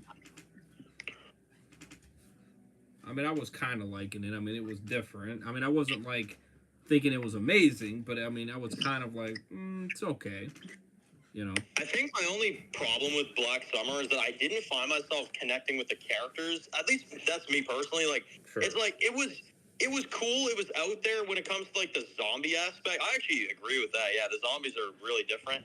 But it's like, man, you gotta give me some good characters. Otherwise, I'm zoning out. Yeah. I think it was better than Last of Us. I gave that show 20 minutes, and I'm like, yeah, I'm not really digging Black Summer.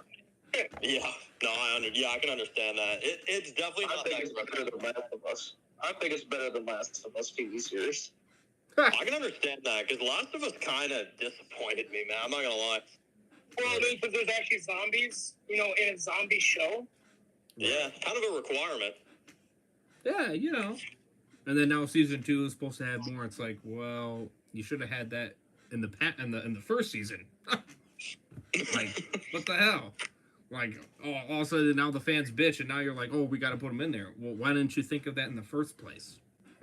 There's a certain character coming up in that second season that I'm absolutely dreading. Although, I guess they're gonna do it. Yeah, I think it might be a little bit different though. I think they're playing it out a lot different because I think I heard that part 2 is gonna like be dragged into 2 different parts. Well, yeah, I think what they're gonna do is they're gonna split 2 parts. They're gonna kill Joel off, I think, at the end of season 2, and in season 3 is gonna be like the second half of the game. Like yeah, I think that's what they're gonna do. I see what you're talking about. That's possible.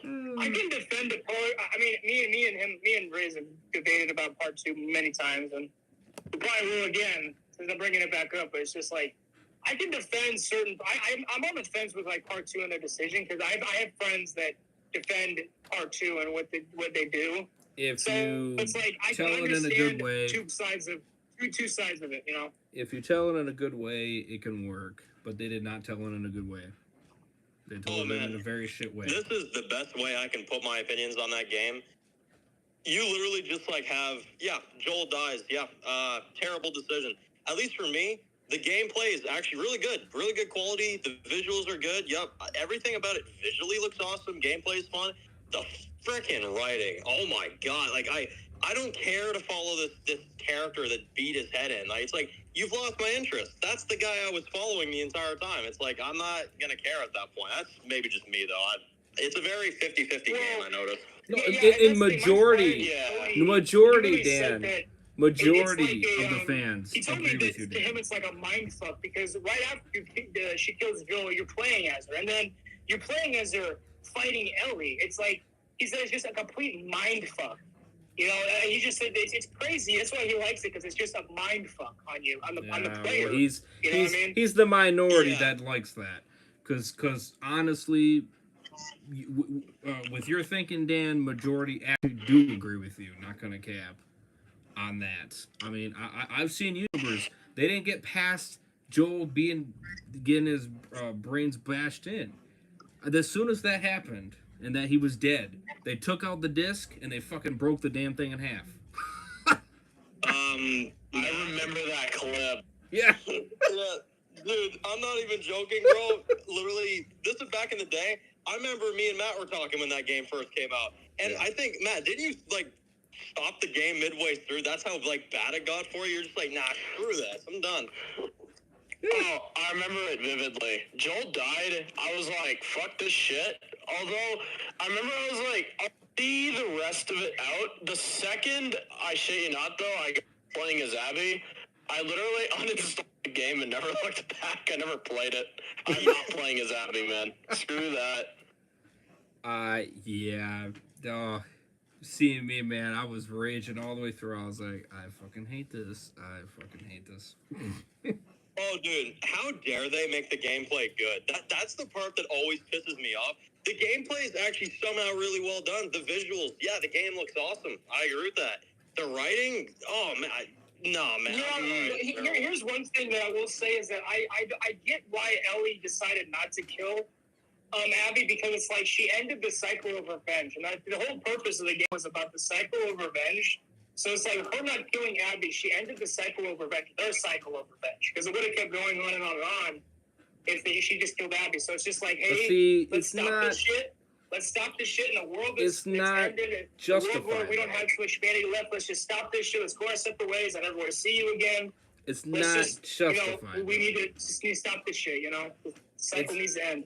It's not justified though, because in the process, Jesse gets killed. Does really much get said about that? No. He got killed for a bullshit reason. Gets shot by the same bitch that killed Joel. Seriously. Which is stupid as shit. And then friggin' she did more damage to Ellie's Tommy people. friggin' got shot as well. Yes. Yeah. She did more and he ended pain. up, I believe he became half blind after that. Abby fucked that whole Abby was family justified in killing Joel. She was searching right, for him but for here's the 5 thing. years. Here's the thing. That doesn't justify her living. She hurt Ellie's people more than Ellie hurting Abby more. You know, because the people that we liked pretty much got fucked over and then some. And I think Abby also beat the fuck out of Dina as well. Right. I mean, she was practically gonna kill her. The only reason why she didn't was Abby because of her gonna kill a stupid pregnant friend. Woman. There's no redeeming it. There's no redeeming that. That's why I'll never understand like the whole like Abby's like justified and all that stuff. It's just like Joel had a mission. He killed them because they were gonna kill like, you know, Ellie and stuff. He got her out of there, and it's like, yeah, it was a selfish like decision for the world. But it's like, is it really? Like in the end, like I don't know. To me, Abby, there's no scenario where I can actually get behind her. The only thing that would have added to that game, I admit, is if Ellie actually went through with it and she actually killed her, I would have given the ending some points. I'd been like, you know what? It's what Joel would have done. You know for darn sure Joel wouldn't have like spared her if that was Ellie. Joel. No. Yeah, but here's the thing, though. And that's why it doesn't justify it. Screw the frickin'. It doesn't matter if Joel had a little puppy. He was going to die. They were searching for him for so long. You know, he killed her father. You know, and as soon as you actually see it, like in the remastered, you see like her face. As soon as she finds out who he is, even after saving her life, she hates his guts immediately. You know, it doesn't matter. You're gonna die, you know. And that's what's more stupid. It doesn't matter what he did. He saved your life. You killed my dad. I don't care. And see, that's more. You know what I find that is so annoying about it, though, is that it's like she wouldn't have killed him if he wasn't such an idiot and like Tommy and him gave their names out to random strangers. That was like another problem I had with the writing. Yeah. Is Joel's like, oh yeah, hey, I'm Joel Miller, Unity down there. I was like, what the fuck is he doing? Right. He as the older he got, the more his less the brain. He became like Daniel Salazar from Fear. He got dumb. I was like, what the fuck? Yeah, Right. that ain't Joel. No, that was just shit No. writing. That was just shit writing by what's his name? Man, Druckmann. I mean, Yeah. they even said too, like Neil Druckmann is just like people are like, oh, are you gonna change like the game in season 2 and stuff? And he's just like, nope, it's staying the same. I'm like, frick's sakes. Yeah, he doubled down, yeah. And I always say, like, with the beautiful visuals in the gameplay, I'm like, oh, part 1 got a remake on PS5. I'll enjoy it there. Yeah, seriously, Right. I'll just play that at this rate. Hey, like I said before, Exactly. when Joel dies, and whether it's season 2 or whatever, the ratings are gonna tumble, and they will, and there's no question about that. I think literally the hype Abby around. looks better. At least Abby looks better in the show. Yeah, Abby looks. She does, yeah. better. The casting looks good, yeah. She don't look like she has roid rage. The other thing that doesn't justify her actions, though, is that it's in the very beginning there, when her supposed boyfriend there, you know, because you knew that the group, knowing that how big the community is, you know, of their community, she's so selfish that she doesn't give a damn about their protection, about her group going after to kill Joel, that she doesn't give a shit, that she was gonna do it herself anyway. Yeah, because they have been searching for her they've been searching for But this man see, for so long. and that's why I hated her. There's no She's a way it bitch. was going to end with them not killing him. I mean, he literally killed. And her that's dad. It why- doesn't matter, bro. Yeah, and that's Like, why she deserves to die. Because like, you didn't give a flying fuck about all your goddamn people. You could give a damn about them. They would die. You know, it's like, frick you. You know what I mean? Like, piss on you. You don't deserve shit. Okay? Because you're selfish. No, her killing Joel I'm okay with, but it's when she attacked the pregnant woman, Dina. That's when I said she needs to go. Yeah, Yeah, it was no. like, at the end of the day, she Shot Jesse in the 100% head. justified for killing Yeah. him. Everyone killed Tommy, He killed her too. dad. You know, That's and right.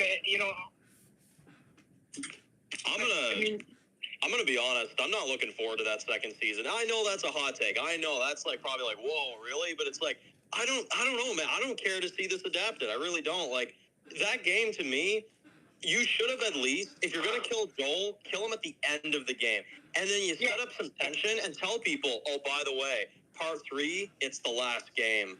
Watch Ellie get revenge for all these 2 phenomenal games that you spent with Joel. Final part, justice for Joel, or whatever crap you want to do. Like, that would work way better. Okay. yeah, that's why it's like, I really just give Neil Druckmann a lot of L's for making such a controversial game. It just divides the fan base. I don't know why he made that decision. Because he's an idiot. He was only thinking about money. No, I agree. That's all he was thinking about. That's all he gave a shit about. Money. Especially Because he when knows that's right one. that the fans are And then dumb, nothing right Trump channels stupid, that reviewed the game. and you're gonna buy the shit That's again. Trump negative. That's why we keep getting this remake or another remaster that we don't fucking need. Didn't he You know? say didn't he tell fans to cheat vote? Yeah. Yeah. Yeah, he did. Yeah, he did. He did, and then he deleted it because he got hate for it. Man, I like how it's like they even tried their greatest too. They like did like this big behind the scenes video on how they made the second game, and I'm like, yeah, that's cool, but it's like it's not gonna make me like your game more. Like, nah, I still have problems with that game. No yeah, one's a because bigger there's- simp for The Last of Us than Mr. Dom the Bomb. Yeah. No, he loves it. Oh my goodness. Oh yes, he does. Yeah, and you could tell this, Dad, for sure. When he first ended that game, when he finished it, guess what rating he gave it? He gave it a 6, and I was like, all right, I can get by that rating. That's kind of what I gave it. I gave it a 6 or a 5 or whatever. 6 is valid. And then all of a sudden, a little bit of time went past, right? Last of Us gave him some stuff, this and that, and then all of a sudden he said, "You know what? I gave it an 8." And I'm like, "Now wait a minute here. Why'd you bump it up 2 points? What's up with that? You said a 6. Now you're saying it's an 8." He met Neil Druckmann. He went and saw The Last of Us. Yeah, you got a picture with Neil Cuckman over there. Yeah, I know. Man, I just don't understand. I cannot stand that crap when it's just like, oh yeah, no, I clearly don't think the game is all that good. 6 out of 10. Just gradually like moves up and stuff like that. It's like, oh, dude. Look, I've had my share of changing ratings. I'm not gonna sit here and act like I don't, but it's like, man, to go from that to like the next extreme. I see people like out there. I've shared my thoughts on Last of Us 2, and you know what I get half the time? You obviously don't understand writing. I'm like, oh, we're going there, are we? All right. Yeah, and like I said, I support Dan or Dom as well, and I'm in his group mod, his group thing and stuff like that, and I give him my opinions, and he knows I'm not the biggest fan on it too, and it was funny too because I caught him on a couple streams. He's like, "Oh, what's up, Rays?" And he goes, "You're not gonna hate on Last of Us Part 2 again, are you?" He brought that up, and then I go, "No, Dom, I'm not gonna hate on the game." And he goes, "Okay. How you doing?" It's like, bro, you gave it a 6. Didn't you? "I'm doing fine. How are you doing?" I'm like, "No, I don't hate the game. I have issues with the story. That's the main thing. There's too many plot armors in the story. That doesn't make sense." Especially with Tommy. There is no way in hell. I'm sorry, there's no Tommy way. just got shot in the head, and he's still alive. Did he really? I don't. Maybe it was the angle. I don't know. It didn't look like he got shot in the head, but maybe he did. Oh yeah, he gets shot in the head. They freaking dude. He was blind. Well, like the enemy's going after Ellie and Dina. You know what I mean? I mean, there's so many times where the guy's sitting there like, "I'm gonna kill you," and then he turns away and he goes, "No, I'm not gonna." "Oh yeah, I'm gonna kill you." No, and then it's just that back and forth. Like, what are you doing? The game makes no sense. I mean, even the main objective of the game, get revenge on Joel and kill Abby. You absolutely screwed that up in the final act. That was the objective of the game, man, and she doesn't even kill her. I'm like, well, I just wasted time. Like, this could have ended when Joel died. Like, what the heck? Right, and now she's more broken than ever. She doesn't have shit. Her girlfriend left her. I mean, she doesn't have nobody. She lost more fingers. I really wonder what they're going to do for the storyline of season part 3. I really wonder. I feel like it goes more into the cure. And how mad would you be if Last of Us ends with Ellie making that decision to sacrifice herself for a cure?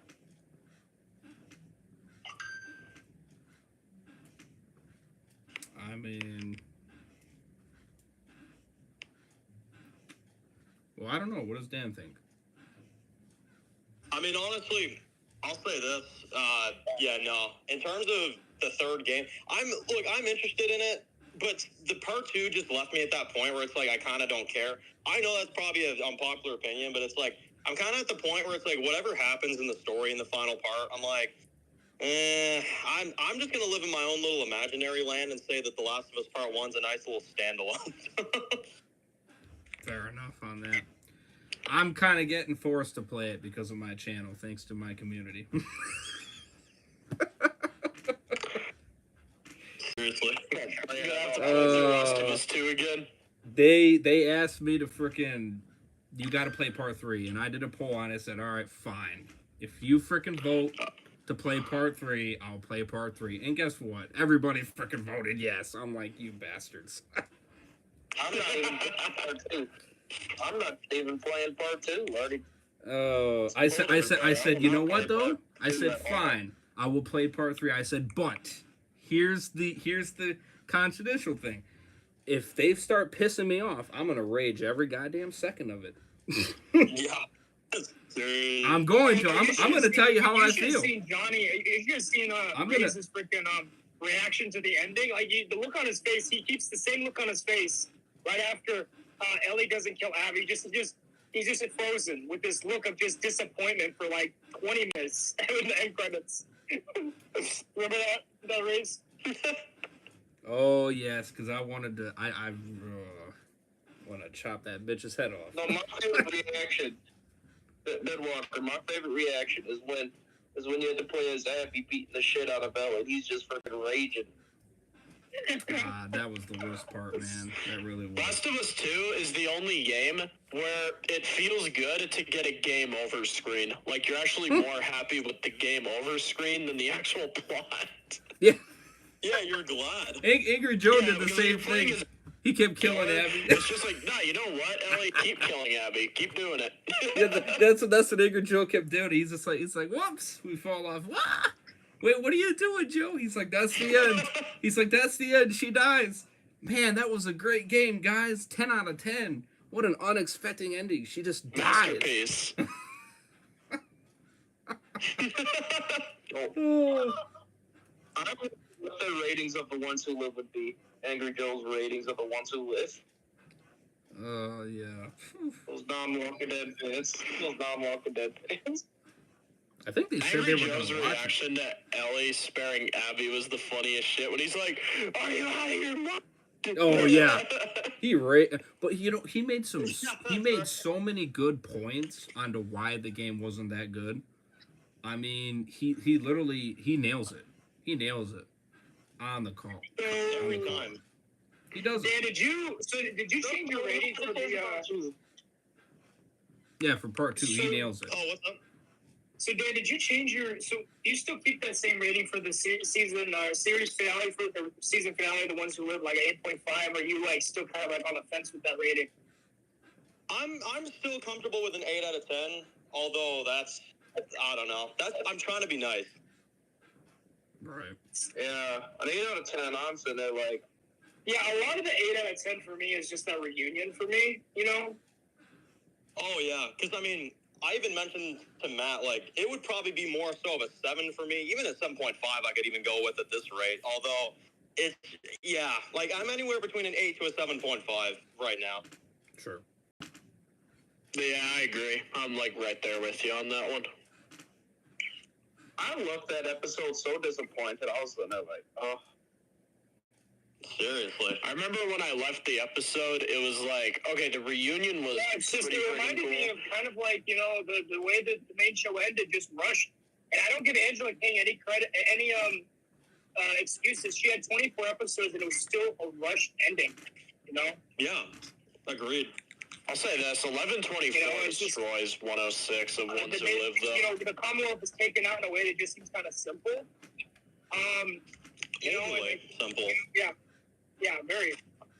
They just like off screen infiltrate the inmates and just arrest Pamela. It's just like, yeah.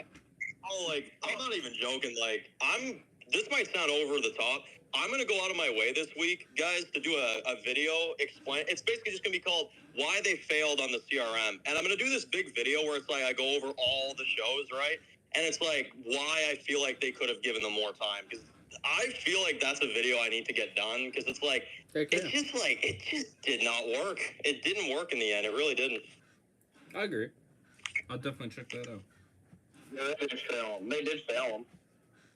Yeah, because it's like, you know, they start talking about, they have this 500-year plan, but then they start talking about humans are only going to be around for 14 more years, according to their, their modeling, and it's like, okay, well, and I ain't gonna lie, those hordes that he showed on that picture, they look like ants. Like, there's so many of them. I mean, they look like ants. I mean, it was just crazy how many walkers were in that. It was like miles upon miles. I would say those hordes are bigger than the season 6 horde or the Whisperer horde, but it's like, Right. it's crazy. I thought the echelon briefing would be more of the Walker origins, the variants, and not about how they blow up cities, how much Pearl Thorne changed after she got the echelon briefing. I heard, like, someone even mention, like, it was like, what was it? It was like, it was one of my Q&A comments. It was like, Dan, do you think that, like, General Beale is going to be, like, maybe, when he talks about the 14 years that we have left as humans on this planet, is that a subtle way of them telling us that we have 14 years left of the franchise? Like, man, if you do that, oh, man, you got to really work for it. That's like an ultimate Easter egg right there. Yeah. Yeah, but that echelon briefing, I really got disappointed because I thought it'd be more like on the walkers, and because they changed Pearl Thorne Appreciate it. Thank you. greatly after she got the briefing. Seriously. Yeah. Yeah, and I mean, it's just and by the way, like I thought it was funny they mentioned Mercer, like She Mercer. It's like, and then of course you got Michael James Shaw, who's just kind of like, messing with the fans online. Is that Mercer related to our Mercer? And he's just like the zip face emoji. It's just like, yeah, okay. I don't know. I'm not sure what the point of that was. Just kind of like Easter egg. But I wonder though. I wonder if it had anything to do with the our Mercer. You know what I mean? Right. Absolutely. All right. Well, yeah, boys, I hate to call it here. Although, yeah, I was glad we were able to stay longer this time because honestly, like, I didn't expect to be on this long. But Right. yeah, honestly, it's so cool to talk to all of you guys, like, actually all in one call now. Definitely. Heck yeah. Yeah, it was awesome. And, well, Ray's, yeah, honestly, I'm down to do even more of these. Maybe next time I can even stay for longer than this. Heck yeah. Yeah, we'll even try to start it maybe a little bit more Absolutely. earlier. Definitely. So, heck yeah. Sounds good. And then always, the Q&As. Always a pleasure, y'all. Honestly, we'll definitely do more of these.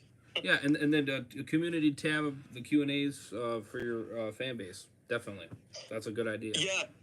You know what I think I'm going to do next time I'm on? I'll actually bring some questions over. Yeah, low-key, we'll do something cool like that, and we'll go over them. That'd actually be really cool.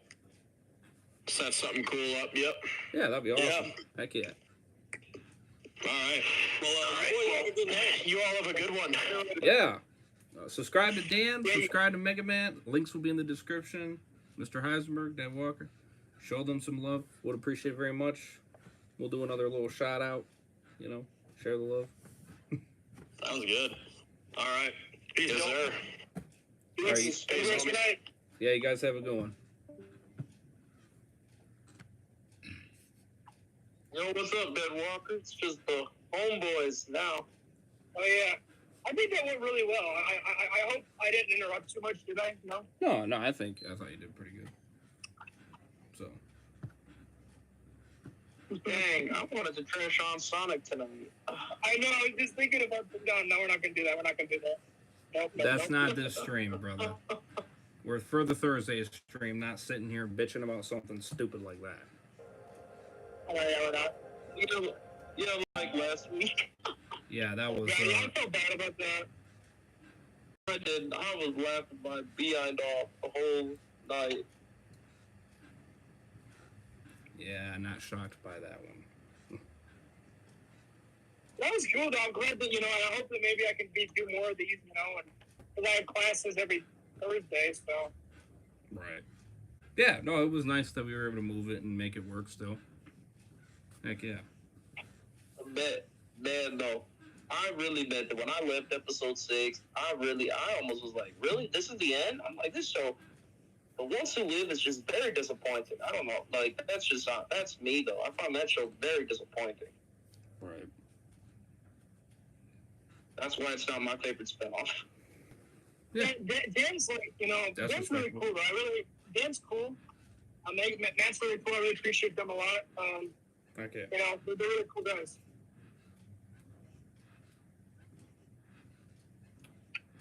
Definitely. And I hear that apparently they want to make a King Ezekiel spinoff. I don't think they're doing that. I prefer that over More Tales. Fair. They're not stopping.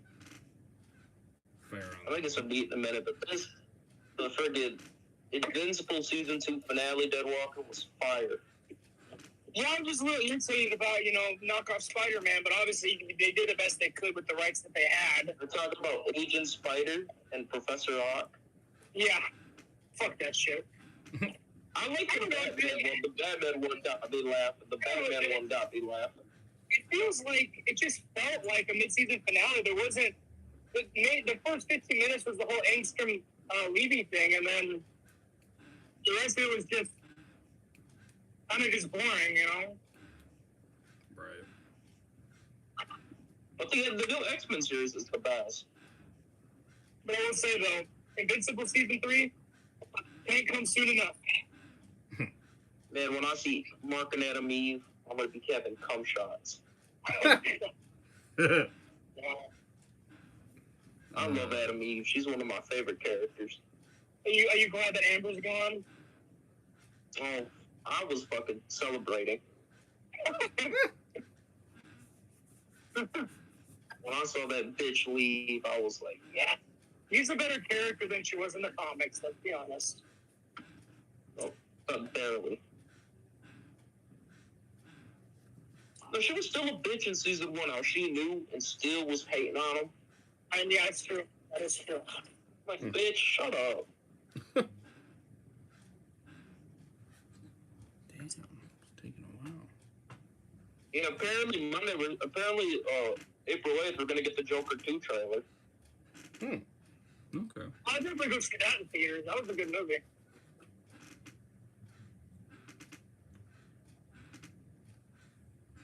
Yeah, the one movie I'm not excited for next year is Fantastic Four. I'll give it a chance. I won't. A female Silver Surfer. Oh yeah, I hate that. Turned me off right away. Right. You got a Mexican Reed Richards. You got a friggin' female Silver Surfer. I'm still mad they have Pedro Pascal as Reed, Mr. Fantastic. I'm not gonna get over that. And I don't even care for Pedro Pascal that much. Yeah, well now he's just sitting there bragging about how amazing he is. It's like, man.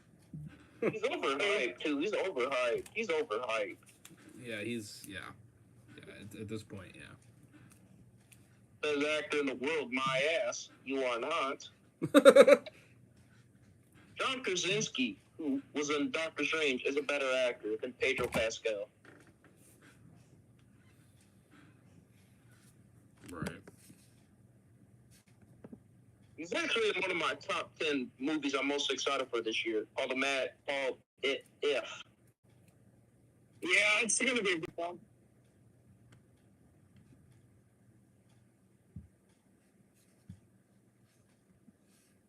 Someone told me Godzilla X Kong was a great movie, and I'm like, dang, I want to see that in 4DX though. It was good. It was a good film. It was actually a good film.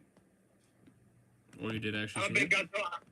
I'm a big Godzilla fan, so. Oh, did you actually go and see it? Yeah, I did. Okay, yeah, I definitely got it. I still need to watch Godzilla versus Kong. I still need to watch Godzilla versus Kong. Team Godzilla, baby, all the way. I thought you already seen Oh, that. Godzilla. No, I watched about the first 20 minutes of it, then I fell asleep. Screw you. You suck. Damn.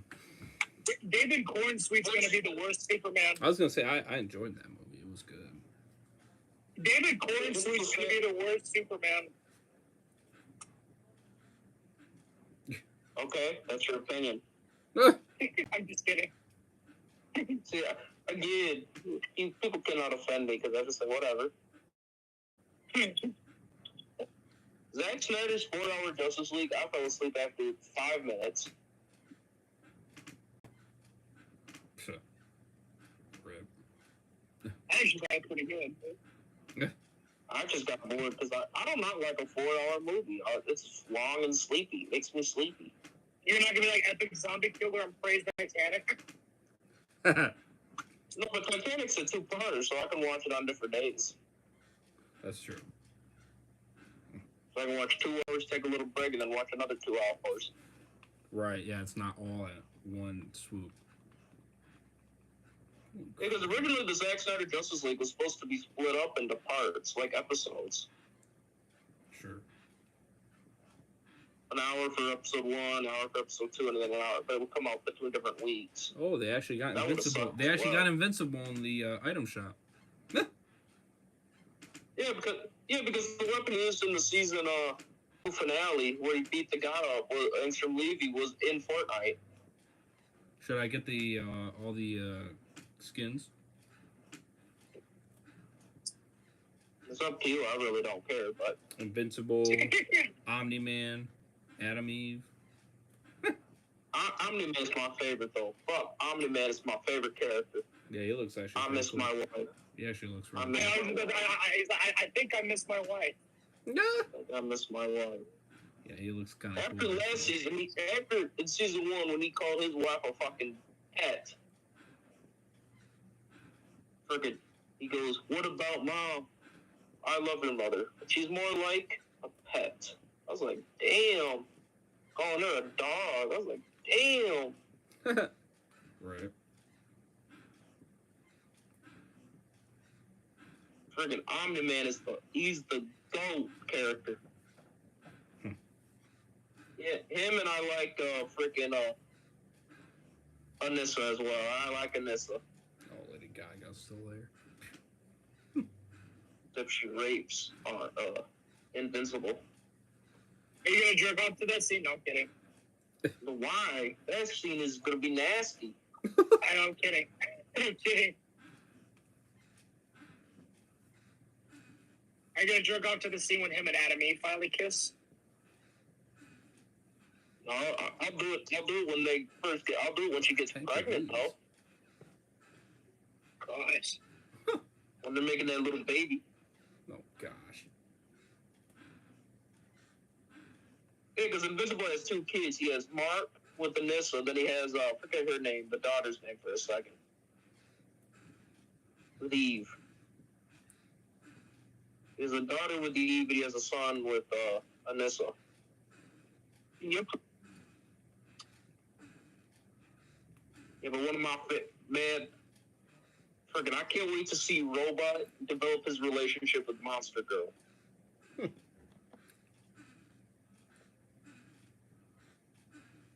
Mantis outfit.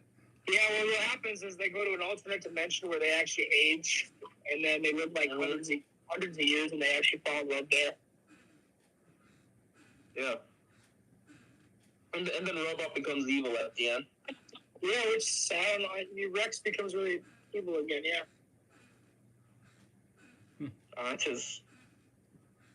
That's crazy. But one of my favorite characters also, I love Cecil. I think Cecil's a fun character on the show. Yeah, well, he kills Cecil. Mark, I need you. Freaking every time he wants to live a normal life. Mark, I need you. Like, oh, God, Mark. It's such a great character. Right. 100%. And I like how they have Aaron playing the Immortal.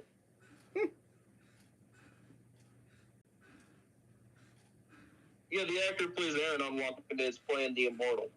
Yeah, Ross McClane plays multiple characters. Plays the Immortal. He plays the human version of Robot.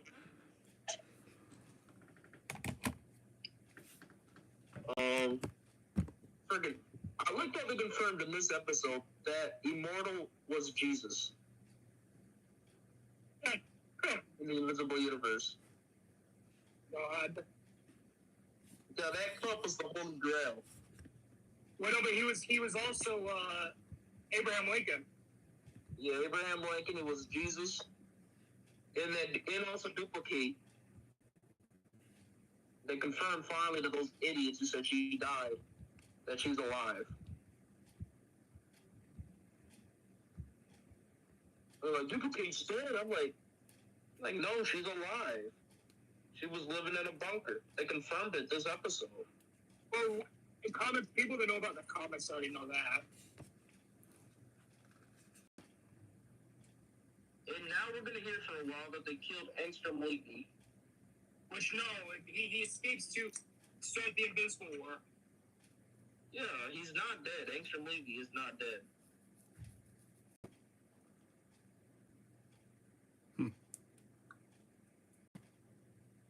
Gary. This was a great show, guys. Yeah, I definitely got to react to that as well. That'll be another show I got to react to. Invincible? Yep.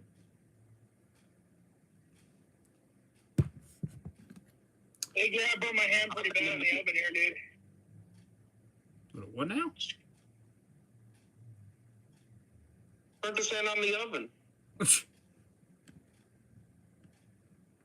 Why the hell are you doing that? Thankfully, we got a burn gel, Gary. Burned my hand pretty bad in the oven there, dude. I burned my hand pretty bad in the oven. Burn gel.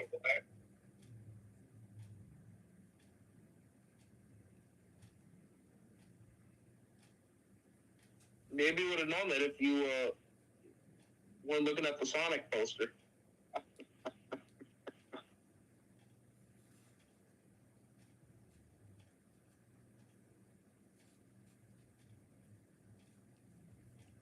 Invincible season freaking 2. Invincible season 3 is going to be fire, but that comes out next year.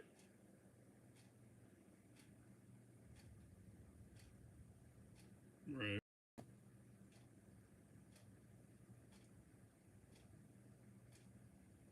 Yeah, I can't wait till June when I'm doing my reactions to House of the Dragon, and all these freaking people are like, you need to watch House of the Dragon season 1 so you can watch that shit live with me and freaking Scream. I'm freaking raging out loud. Yeah, I gotta start that here. When does it come out? June? Bro, screw Game of Thrones, man. They killed off the best character in the first season. Who was the best character in the first season? What season? Forgot that guy's name, but when did season 2 start? June? He sucked fucking ass. When does season 2 start? June? That's why I hate June Joffrey, bro. 14th. Fuck him. June 14th. June 14th. Okay. Joffrey's my favorite character, motherfucker. Yeah, I gotta start that very. Suck. Gotta start that very I soon. can sound just like him. I can sound just like him. Oh yeah. Wait, are you gonna? I am the king. I just gotta make himself sound like a little bitch. Well, Yeah, June 14th. Okay. Yeah, I gotta start that very soon. Do you like Tyrion Lannister? He's alright. Yeah, decent. He's an alright character. He's not my favorite. He's a decent character. Yeah, the House of the Dragon. I'm cheering for I'm cheering for the villains in House of the Dragon season 2. That's what we did the Choose Your Side trailer. I'm like, dang, alright, let's go villains. Are you gonna join us for the badasses? Bashing the TV? You're gonna join us for that, or? Well, I gotta work tomorrow. Oh, what time do you get out? Then I got a doctor's appointment till about 11 o'clock. So at night. So. Oh, really? Damn. Yeah. So it'd be pretty late. Bro, I'm gonna scream and I'm gonna scream and jump when I see Thrag and Conquest on my TV screen. Well, Dang, if you watch House of the Dragon, I'm seeing people fucking get murdered. And because I'm on the fucking Team Green, the villain side, I'm gonna be fucking excited. I'm gonna be celebrating. Right. Well, I guess Fricka, I guess we'll do it without you then. Because I hate that woman. I hate that bitch so much. The fucking main character of House of the Dragon. I hate that bitch so much. Right. Can I also say, Deb, I love that the guy that voices Alan the Alien is Seth Rogen. Seth Rogen, I don't like 100%. I'm not a big Seth Rogen fan. I think it's a good choice for him to voice Alan the Alien. Alan he is, but my God, but my favorite freaking character though is freaking J.K. Simmons as fucking Omni-Man. I know, dude. Yeah. J.K. Simmons as Omni-Man was perfect. Right. I think I miss my wife. Yeah, just and then freaking they got Stephen Young as fucking Mark. That was a good guess.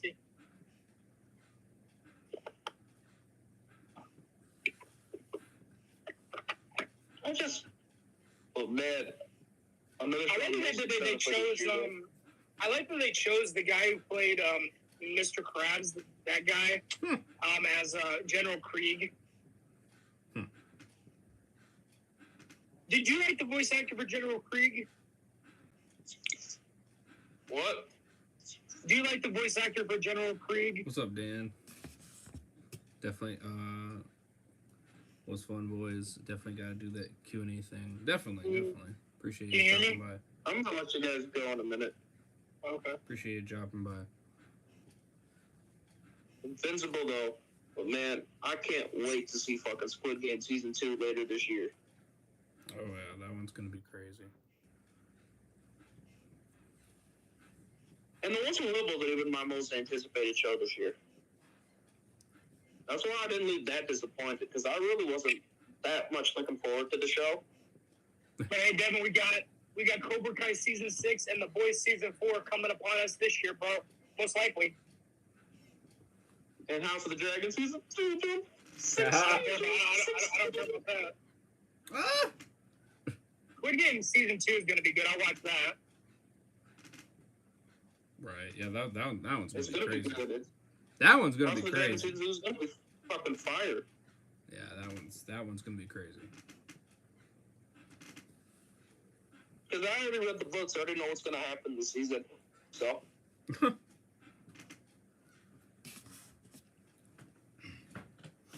People are sitting there telling me, they go, what's gonna happen? How does it end? I said, watch season 3. They already spoil how the war ends. Okay. Really? How does the war end? Doesn't it end with like the princess girl dying? Yeah, she gets fed to his dragon. Yeah, that's how it ends. You said what? She gets fed to the dragon. He freaking feeds her to his dragon. Yes, that's how. But they spoiled it on the main show. So Who's he? the king, my favorite, one of my favorite characters. Who is Matt Smith's character? He's garbage. I can't fucking stand his character. What about the eye patch guy? That's my favorite character. Oh yeah. He's a fucking badass beast. But his House of the Dragon is it good? He throws his nephew a fucking knife and says, cut your eye out, boy. Or he cut my eye out. I'm like, yeah, damn right, let's go. Damn. And then he fucking kills him. He fucking kills him. So yeah, he lets his dragon eat him. And I'm like, yeah, damn, let's go. Oh, assuming. I was like, fuck yeah. Fuck yeah.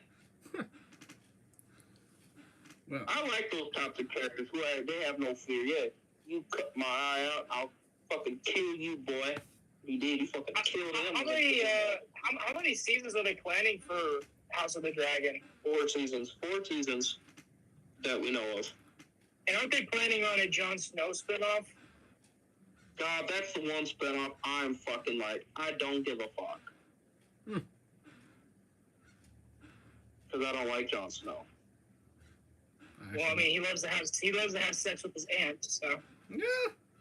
Then they all do it. They all do it, so. I know. I actually don't mind the character, but that's... The king is fucking married to his sister, and the princess is married to her uncle. Yeah, I actually don't mind his character, but that's me. I think he's a bitch, so. But then again, I'm only a season in, so... so that's kind of what I'm going off. But he's been a bitch since the first season. He's always been a bitch. Well, fair. It's been a good I stream. think he's a bitch. Well, I feel like my favorite character, Jaime Lannister, is a fucking bitch. He's a fucking lit-ass character. And he tells everybody, yeah, I know I fucked my sister. Do I give a fuck? I'm like, yeah, do you then? I like badass characters. I don't like no bitch characters. Bitch characters annoy me. Did you ever heard of the Telltale game? Game of Thrones? Yeah, it was only season 1. I liked it. I played it all the way through. So Thought did it was I. good. So did I. I liked it as well. Yeah, but that's the thing. But it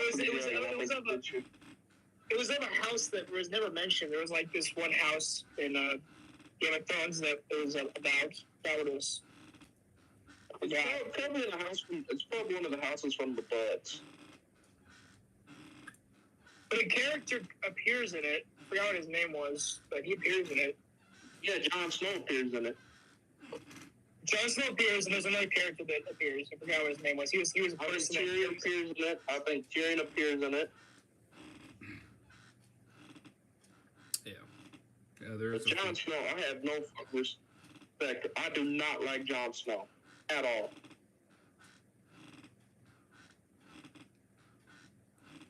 And he's getting his own fucking spinoff. They fucking shit the bed with him at the end even more. Because they made him kill one of my favorite characters. Oof. Why? So fuck him. Because she went fucking nuts and fucking killed everybody in that one city. I said, damn right, you should have killed them all. Fuck that city. Yeah, it was the Forrester house. Yeah. No, she killed the whole fucking capital city. And I said, damn right. Fuck that city. All those fuckers can die. Fuck them all. Because those fuckers are nasty motherfuckers. They fucking rape women. They fucking are nasty as shit in that city. Fuck them all.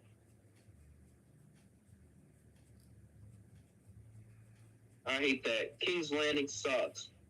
That place is fucking nasty. Yeah, I forgot that Cersei and Tyrion were also in the game. Luke Khan and Damian were also in the game. I forgot. Just honestly. Ramsay Snow. Oh, that's my. I love that character. He's a fucking psycho, but I love that character. Yeah. He was penises off. Yeah, he does. He literally chops a person's penis and starts eating a sausage. It makes it look like he's eating your dick, and he's shaking it around. I'm like, damn, I like him. Shit. I'm gonna eat your dick. Yeah, he doesn't though. It's a piece of pork sausage, but it makes you think it's your fucking penis. He nasty, but I like him. Yeah, but I'm more excited for these other spinoffs, like Aegon's Conquest, with how the dragons conquered the Seven Kingdoms. That type of stuff I'm more excited for. 10,000 ships, I'm more excited for. That type of stuff. Not the shit with fucking Jon Snow. Fuck that show.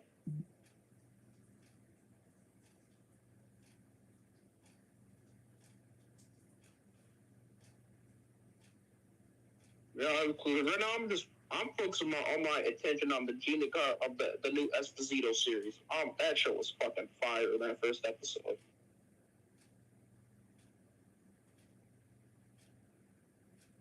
It took that bad taste out of The Ones Who Live finale out of my mouth right away.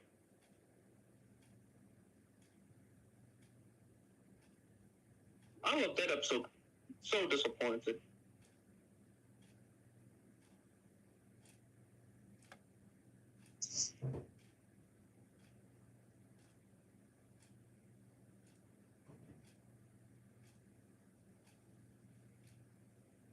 I'm gonna make Dead Walker playing Squid Game. God.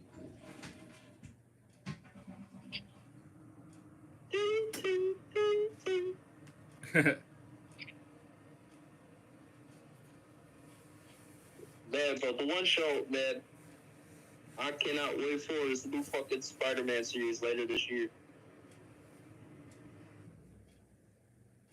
Because the X-Men show is fantastic. Dead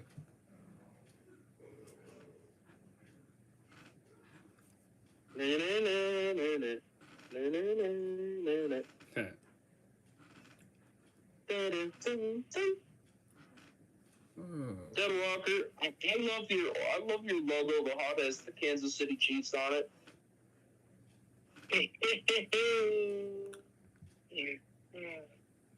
It makes me happy. Johnny's family sees that. I'll let Johnny's family see. I know, right? They hate my team. They hate my team, and they hate yours. But You know, I love that team. yeah, Only for the Detroit because, Lions. only because of Taylor Swift.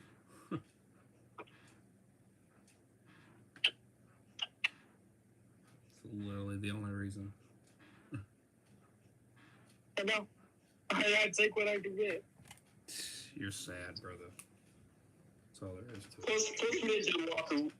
Plus me and Jed Walker are becoming like BFFs now. We love to team up. Yeah. Yeah. Talking about Sonic. Especially last stream. Oh my god, that was funny. That was fun last week. And you were the only one laughing. That's the more funny part. I don't know. Who knows you know, Devin, who knows what'll happen with me and whenever I do the Florida trip? Yo, it's almost like we better not even talk about Sonic.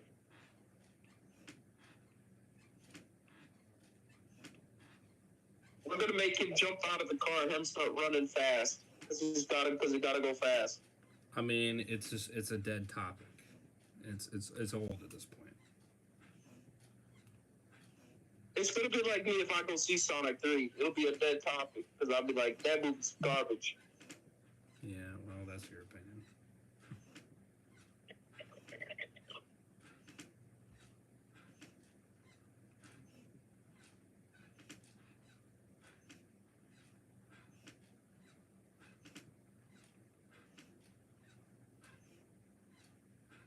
It's like you expect me to see the new Fantastic Four movie.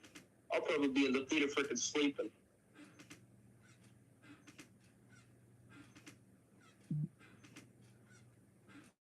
There's Dead Walker. Forget, I gotta go fast, Dead Walker. Gotta go fast. Gotta go faster, faster, faster, faster, Sonic X. I'm not gonna lie, I love that show as a kid. I don't like anything Sonic, so. And we respect that. Not everybody is. I heard the disappointment in your voice. I don't care, honestly. I really don't give a shit, dude. I don't care. I really don't. I got another thing. I got something that'll make you even more mad, Dead Walker. What?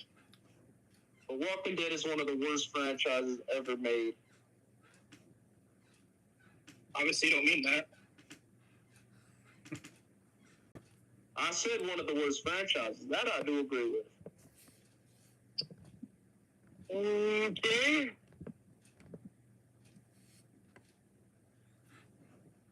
The best AMC franchise, I would say, is Breaking Bad's franchise. I'll agree with that, but I wouldn't say that The Walking Dead is a bad franchise. I didn't say it was a bad franchise. I said one of the worst franchises we have at the moment. That's No. worse than bad. It's better than the MCU. Right now. Kevin Feige sucks fucking ballsack, but...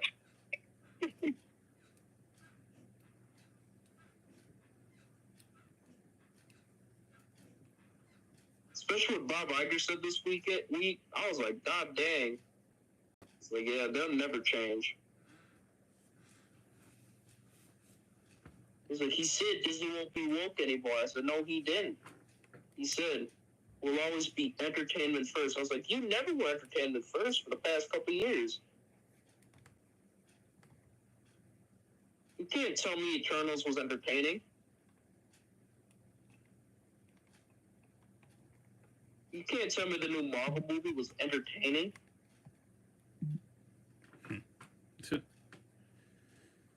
Like, Bob Iger, you suck balls, too.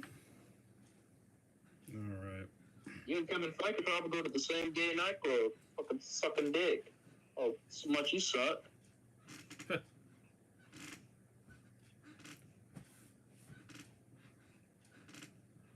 And Tom Holland, I'm sorry to tell you this, is not Spider-Man. He's Iron Man Jr. Rip. What is this guy? He never played Spider-Man. He always played Iron Man Jr. So the MCU never had a Spider-Man. Bro. Trying to get Daryl to say so. Bro, this guy needs to stop inviting me to a damn party. I don't want to join. Who's inviting you? I'm on Fortnite. Well, no, that game is freaking dog doo-doo. You're not into it, but that's you. And I've actually not played. I'm into the new Marvel game called Rivals. I actually haven't played in a very long time, actually. But still, I don't know why this Another game that fricker keeps a game I like pretty much. The game I like is the new freaking Suicide Squad game. That game is fucking fire. For ass. I'm gonna let you guys go. Freaking this Thursday stream, man, was fire. Yeah, another W, 100%. The Ones Who Live, I'm sorry, is not the best spinoff. It goes to Daryl Dixon, because Daryl Dixon was fired for 6 episodes. The Ones Who Live dropped off after episode 3. Bless me. Alrighty, I hope you guys enjoyed. Smash a like, subscribe. Links for their channels are in the description. Check them out. Would appreciate it. And hit that like button. Appreciate the likes that we got. 7. Appreciate it. We could hit 10. That'd be awesome. Don't forget, I gotta go fast, guys. Yeah, okay, for sure. Yeah, me and Daryl Walker, man, we're gonna on that Florida trip. You're not gonna keep doing that. You're calling me. We'll probably do it a few times. You know. We'll probably do that a few times. Well, a few times, whatever. But I mean, the funny thing is, you're calling me a Sonic sim, and I barely even have anything Sonic. That's the sad part. I have more Walking Dead shit than I do Sonic. So that's what doesn't make any fucking sense. Yeah, but if I call you a Walking Dead sim, I'd have to call myself a sim too. Well, it would make more sense because I actually have more shit. No, but you have more Sonic stuff than I do. That's where that makes sense. Yeah, barely. Compared to my 0. Yeah, but you're not Sonic a Sonic. stuff. You're not a Sonic person in general, so I wouldn't expect you to have anything. I think Sonic sucks ass. I wouldn't expect you to have nothing because you're not a fan of the character. Okay, Yeah. whatever. I think he sucks. But you call me a simp for just having a few goddamn items. I mean, that's kind of pathetic. No, I see more Dead Walker on a fucking Spider-Man sim. I mean, that's all. I mean, this shit's just old. I mean, it's like, I don't give a fuck. I don't care. We barely even did it today. We barely did. Oh. I know, but you did it the whole goddamn stream, the last stream. Yeah. Got him triggered. We won. I mean, no, it's just fucking ridiculous. You know, people kept leaving the stream because you guys kept talking on that shit. We were having fun doing it. That's what we cared about. We were having fun. Yeah, the only ones. Should have ended the stream right away, honestly. Me and him would text it afterwards. Me and Ted Walker would text it afterwards, just laughing. We were having fun. Oh, so funny.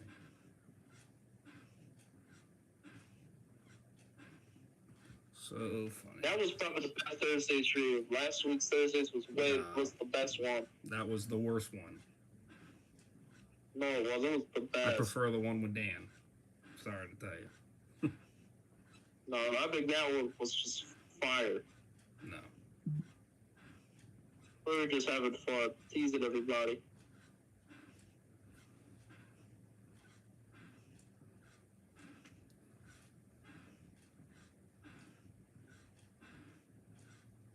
Dang, if Ted Walker was commenting that, we just won. You didn't win shit. Yeah, we did. No, you didn't. We wanted to see how long we could get you triggered. That's what we were doing. And congrats. Whoop-de-fucking-do. You know, I really don't give a flying fuck. I really don't care. I seriously don't. The reason why I'm doing this is because this shit's old and it's annoying. Man, Dead Walker, we're going to have a blast in that Florida stream, man. We're just going to party it up for 2 weeks. No, he ain't going to be doing that. Otherwise, we're going to have issues. No, we said we ain't going to be talking about it. We said we ain't going to talk about it. We just said we're going to have a party.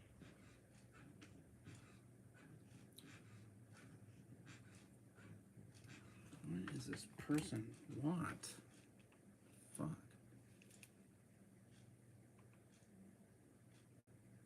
He probably just wants to hang out with Sonic over there. Oh my god, they're fucking spamming like crazy. Fuck off. Seriously, I don't want to join your goddamn party. Dang, I can't wait to see the freaking Knuckles series. They just trash on it. I'm gonna have fun with that. If you want to trash on it, don't even bother coming here then. I didn't say I'll do it on my own channel. You do that then. I probably won't even watch it. April 29th? I'm not there. Okay, whatever. I'll be too busy watching Ninja Turtles. It's fine.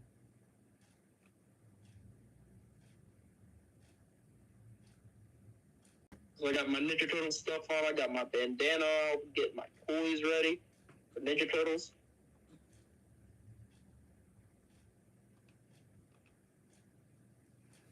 I got my real live nunchucks, my katanas.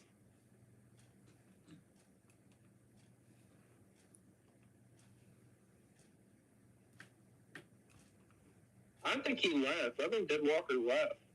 Either that or he lost connection. Well, I don't know. It says that he muted his mic. That's what I said. I think he left.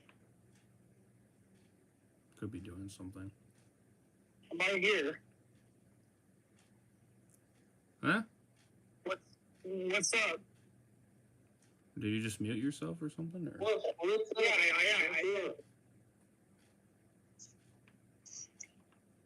Were you doing something? Or? Yeah, I was doing something. Still working. Oh, well, yeah, I figured so. The background noise isn't too bad, is it? No, I don't even hear it. No? I'm going to have to leave in a second, man, because I got some better stuff to do. I can't freaking wait to see freaking, oh my god, Daryl Dixon in a few more months. Oh, yeah?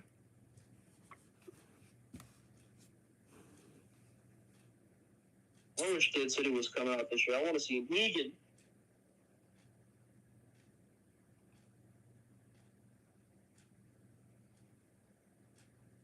Dead Walker, that Florida trip is going to be fire. Yeah, man. I don't know. We might need to take it easy, though. Man, how we just got the 2 minutes we did it on this stream. We better not say anything at all. I don't know. He might kick us out of the car.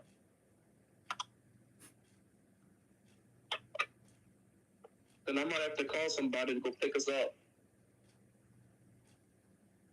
It's like, hey, sorry. Johnny got a little too triggered, you know, talking about Sonic. We need a ride. Yeah. I mean, if you don't like it, you don't like it. I don't care. No, I'm just fucking off. I'm actually going to watch the Knuckles series. No, I mean, I'm gonna be watching Ninja Turtles. I'm gonna be watching Ninja Turtles. I mean, I get it. It was funny at first, and I laughed at it. But I mean, it's just now it's just like, okay, move on. I mean, this shit's old. No, but that last stream was freaking fire. No, it's me and Dead Walker just having fun. I mean, even my parents actually agreed that was just childish and stupid. We were having fun. That's what we were doing. We need to start staying on topic. That's just kind of the main thing. Yeah, but who brought up the Sonic thing again, if I remember correctly? I don't know. Yeah, I don't remember either. It was one of us.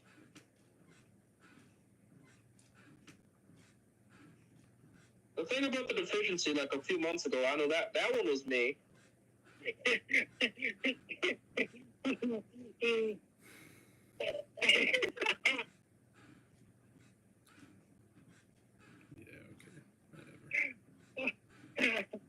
Yeah, that was me. Please don't bring that up. Please don't bring that up so hard. Please don't. I know that one. I'm still. Oh my god, that one was me. The Spider-Man stuff was all you.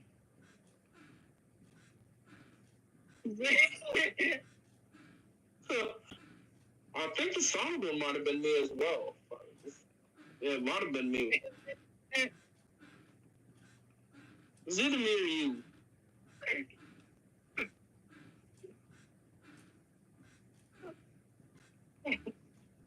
I'm still laughing at that one.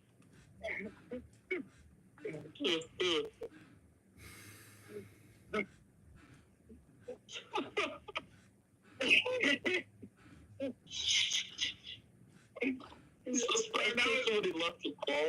That was, oh my god, that was. No, it's just, no, it wasn't even that. It's just that, the way you, the way that you just, the way you start talking, you're like, oh, no, it's just, the way you said the whole thing was just so funny. Because obviously it's not even true about him. It's just like, for you to just get, you're just like, No, I said it sounds like. Because you're just like, you know, like, you just go, you got erectile dysfunction? It's just like, out of nowhere. That's what it sounds like. That. I said that's what it sounds like. That's freaking. And then you write me. Funny. And then you Obviously.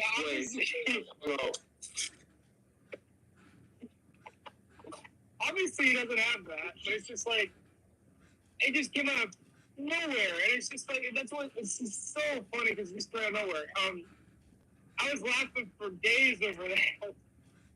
That was too, man. Especially the hanging up. It just came so out of left field. Oh man, I remember that one. That one was one of my. I'm surprised we didn't get hung up on last week, Dead Walker. Yeah. Man, but that one was one of my favorites. My favorite thing this year was last week. Quite honestly, I might.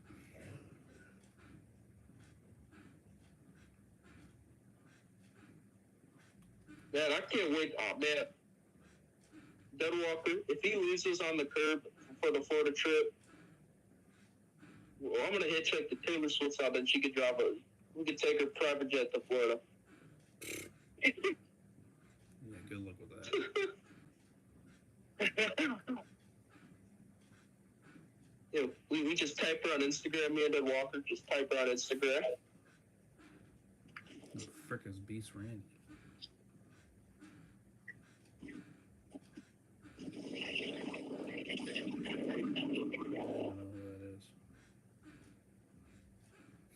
Man, Dead Walker, man, that trip's gonna be fun. Yeah, and maybe we can get Luis to tag up with it too. Yeah, it'll be me, you, and Louise. No, I don't think he'd be siding with that. And maybe we can also go on call and get a few other people, like Aaron and stuff.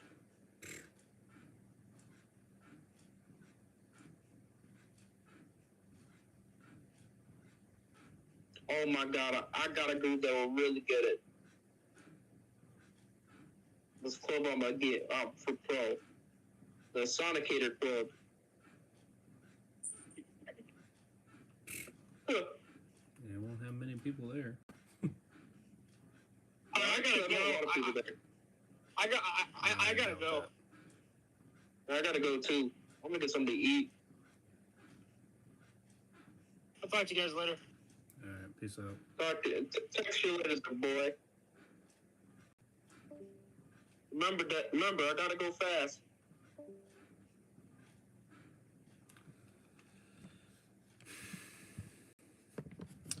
Need to get a better ego. Okay, hope you guys enjoyed. Apologize for that ridiculousness. Like I said, funny in the beginning. It ain't funny anymore. It's just fucking stupid and ridiculous.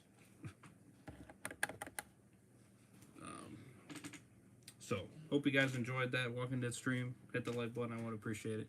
And I got a Fortnite stream coming up, so if you guys want to definitely tune in for that, definitely stay tuned. I got Walker Dead on, and we might be get some other people on. We're gonna try to grind it for a bit here. So yeah, hit that like button, subscribe, would appreciate it. And we'll definitely do another Walking Dead Thursday stream with Dan and MeGAMaTT. More to come in the future, so definitely stay tuned. That'll be pretty fire. Subscribe to them.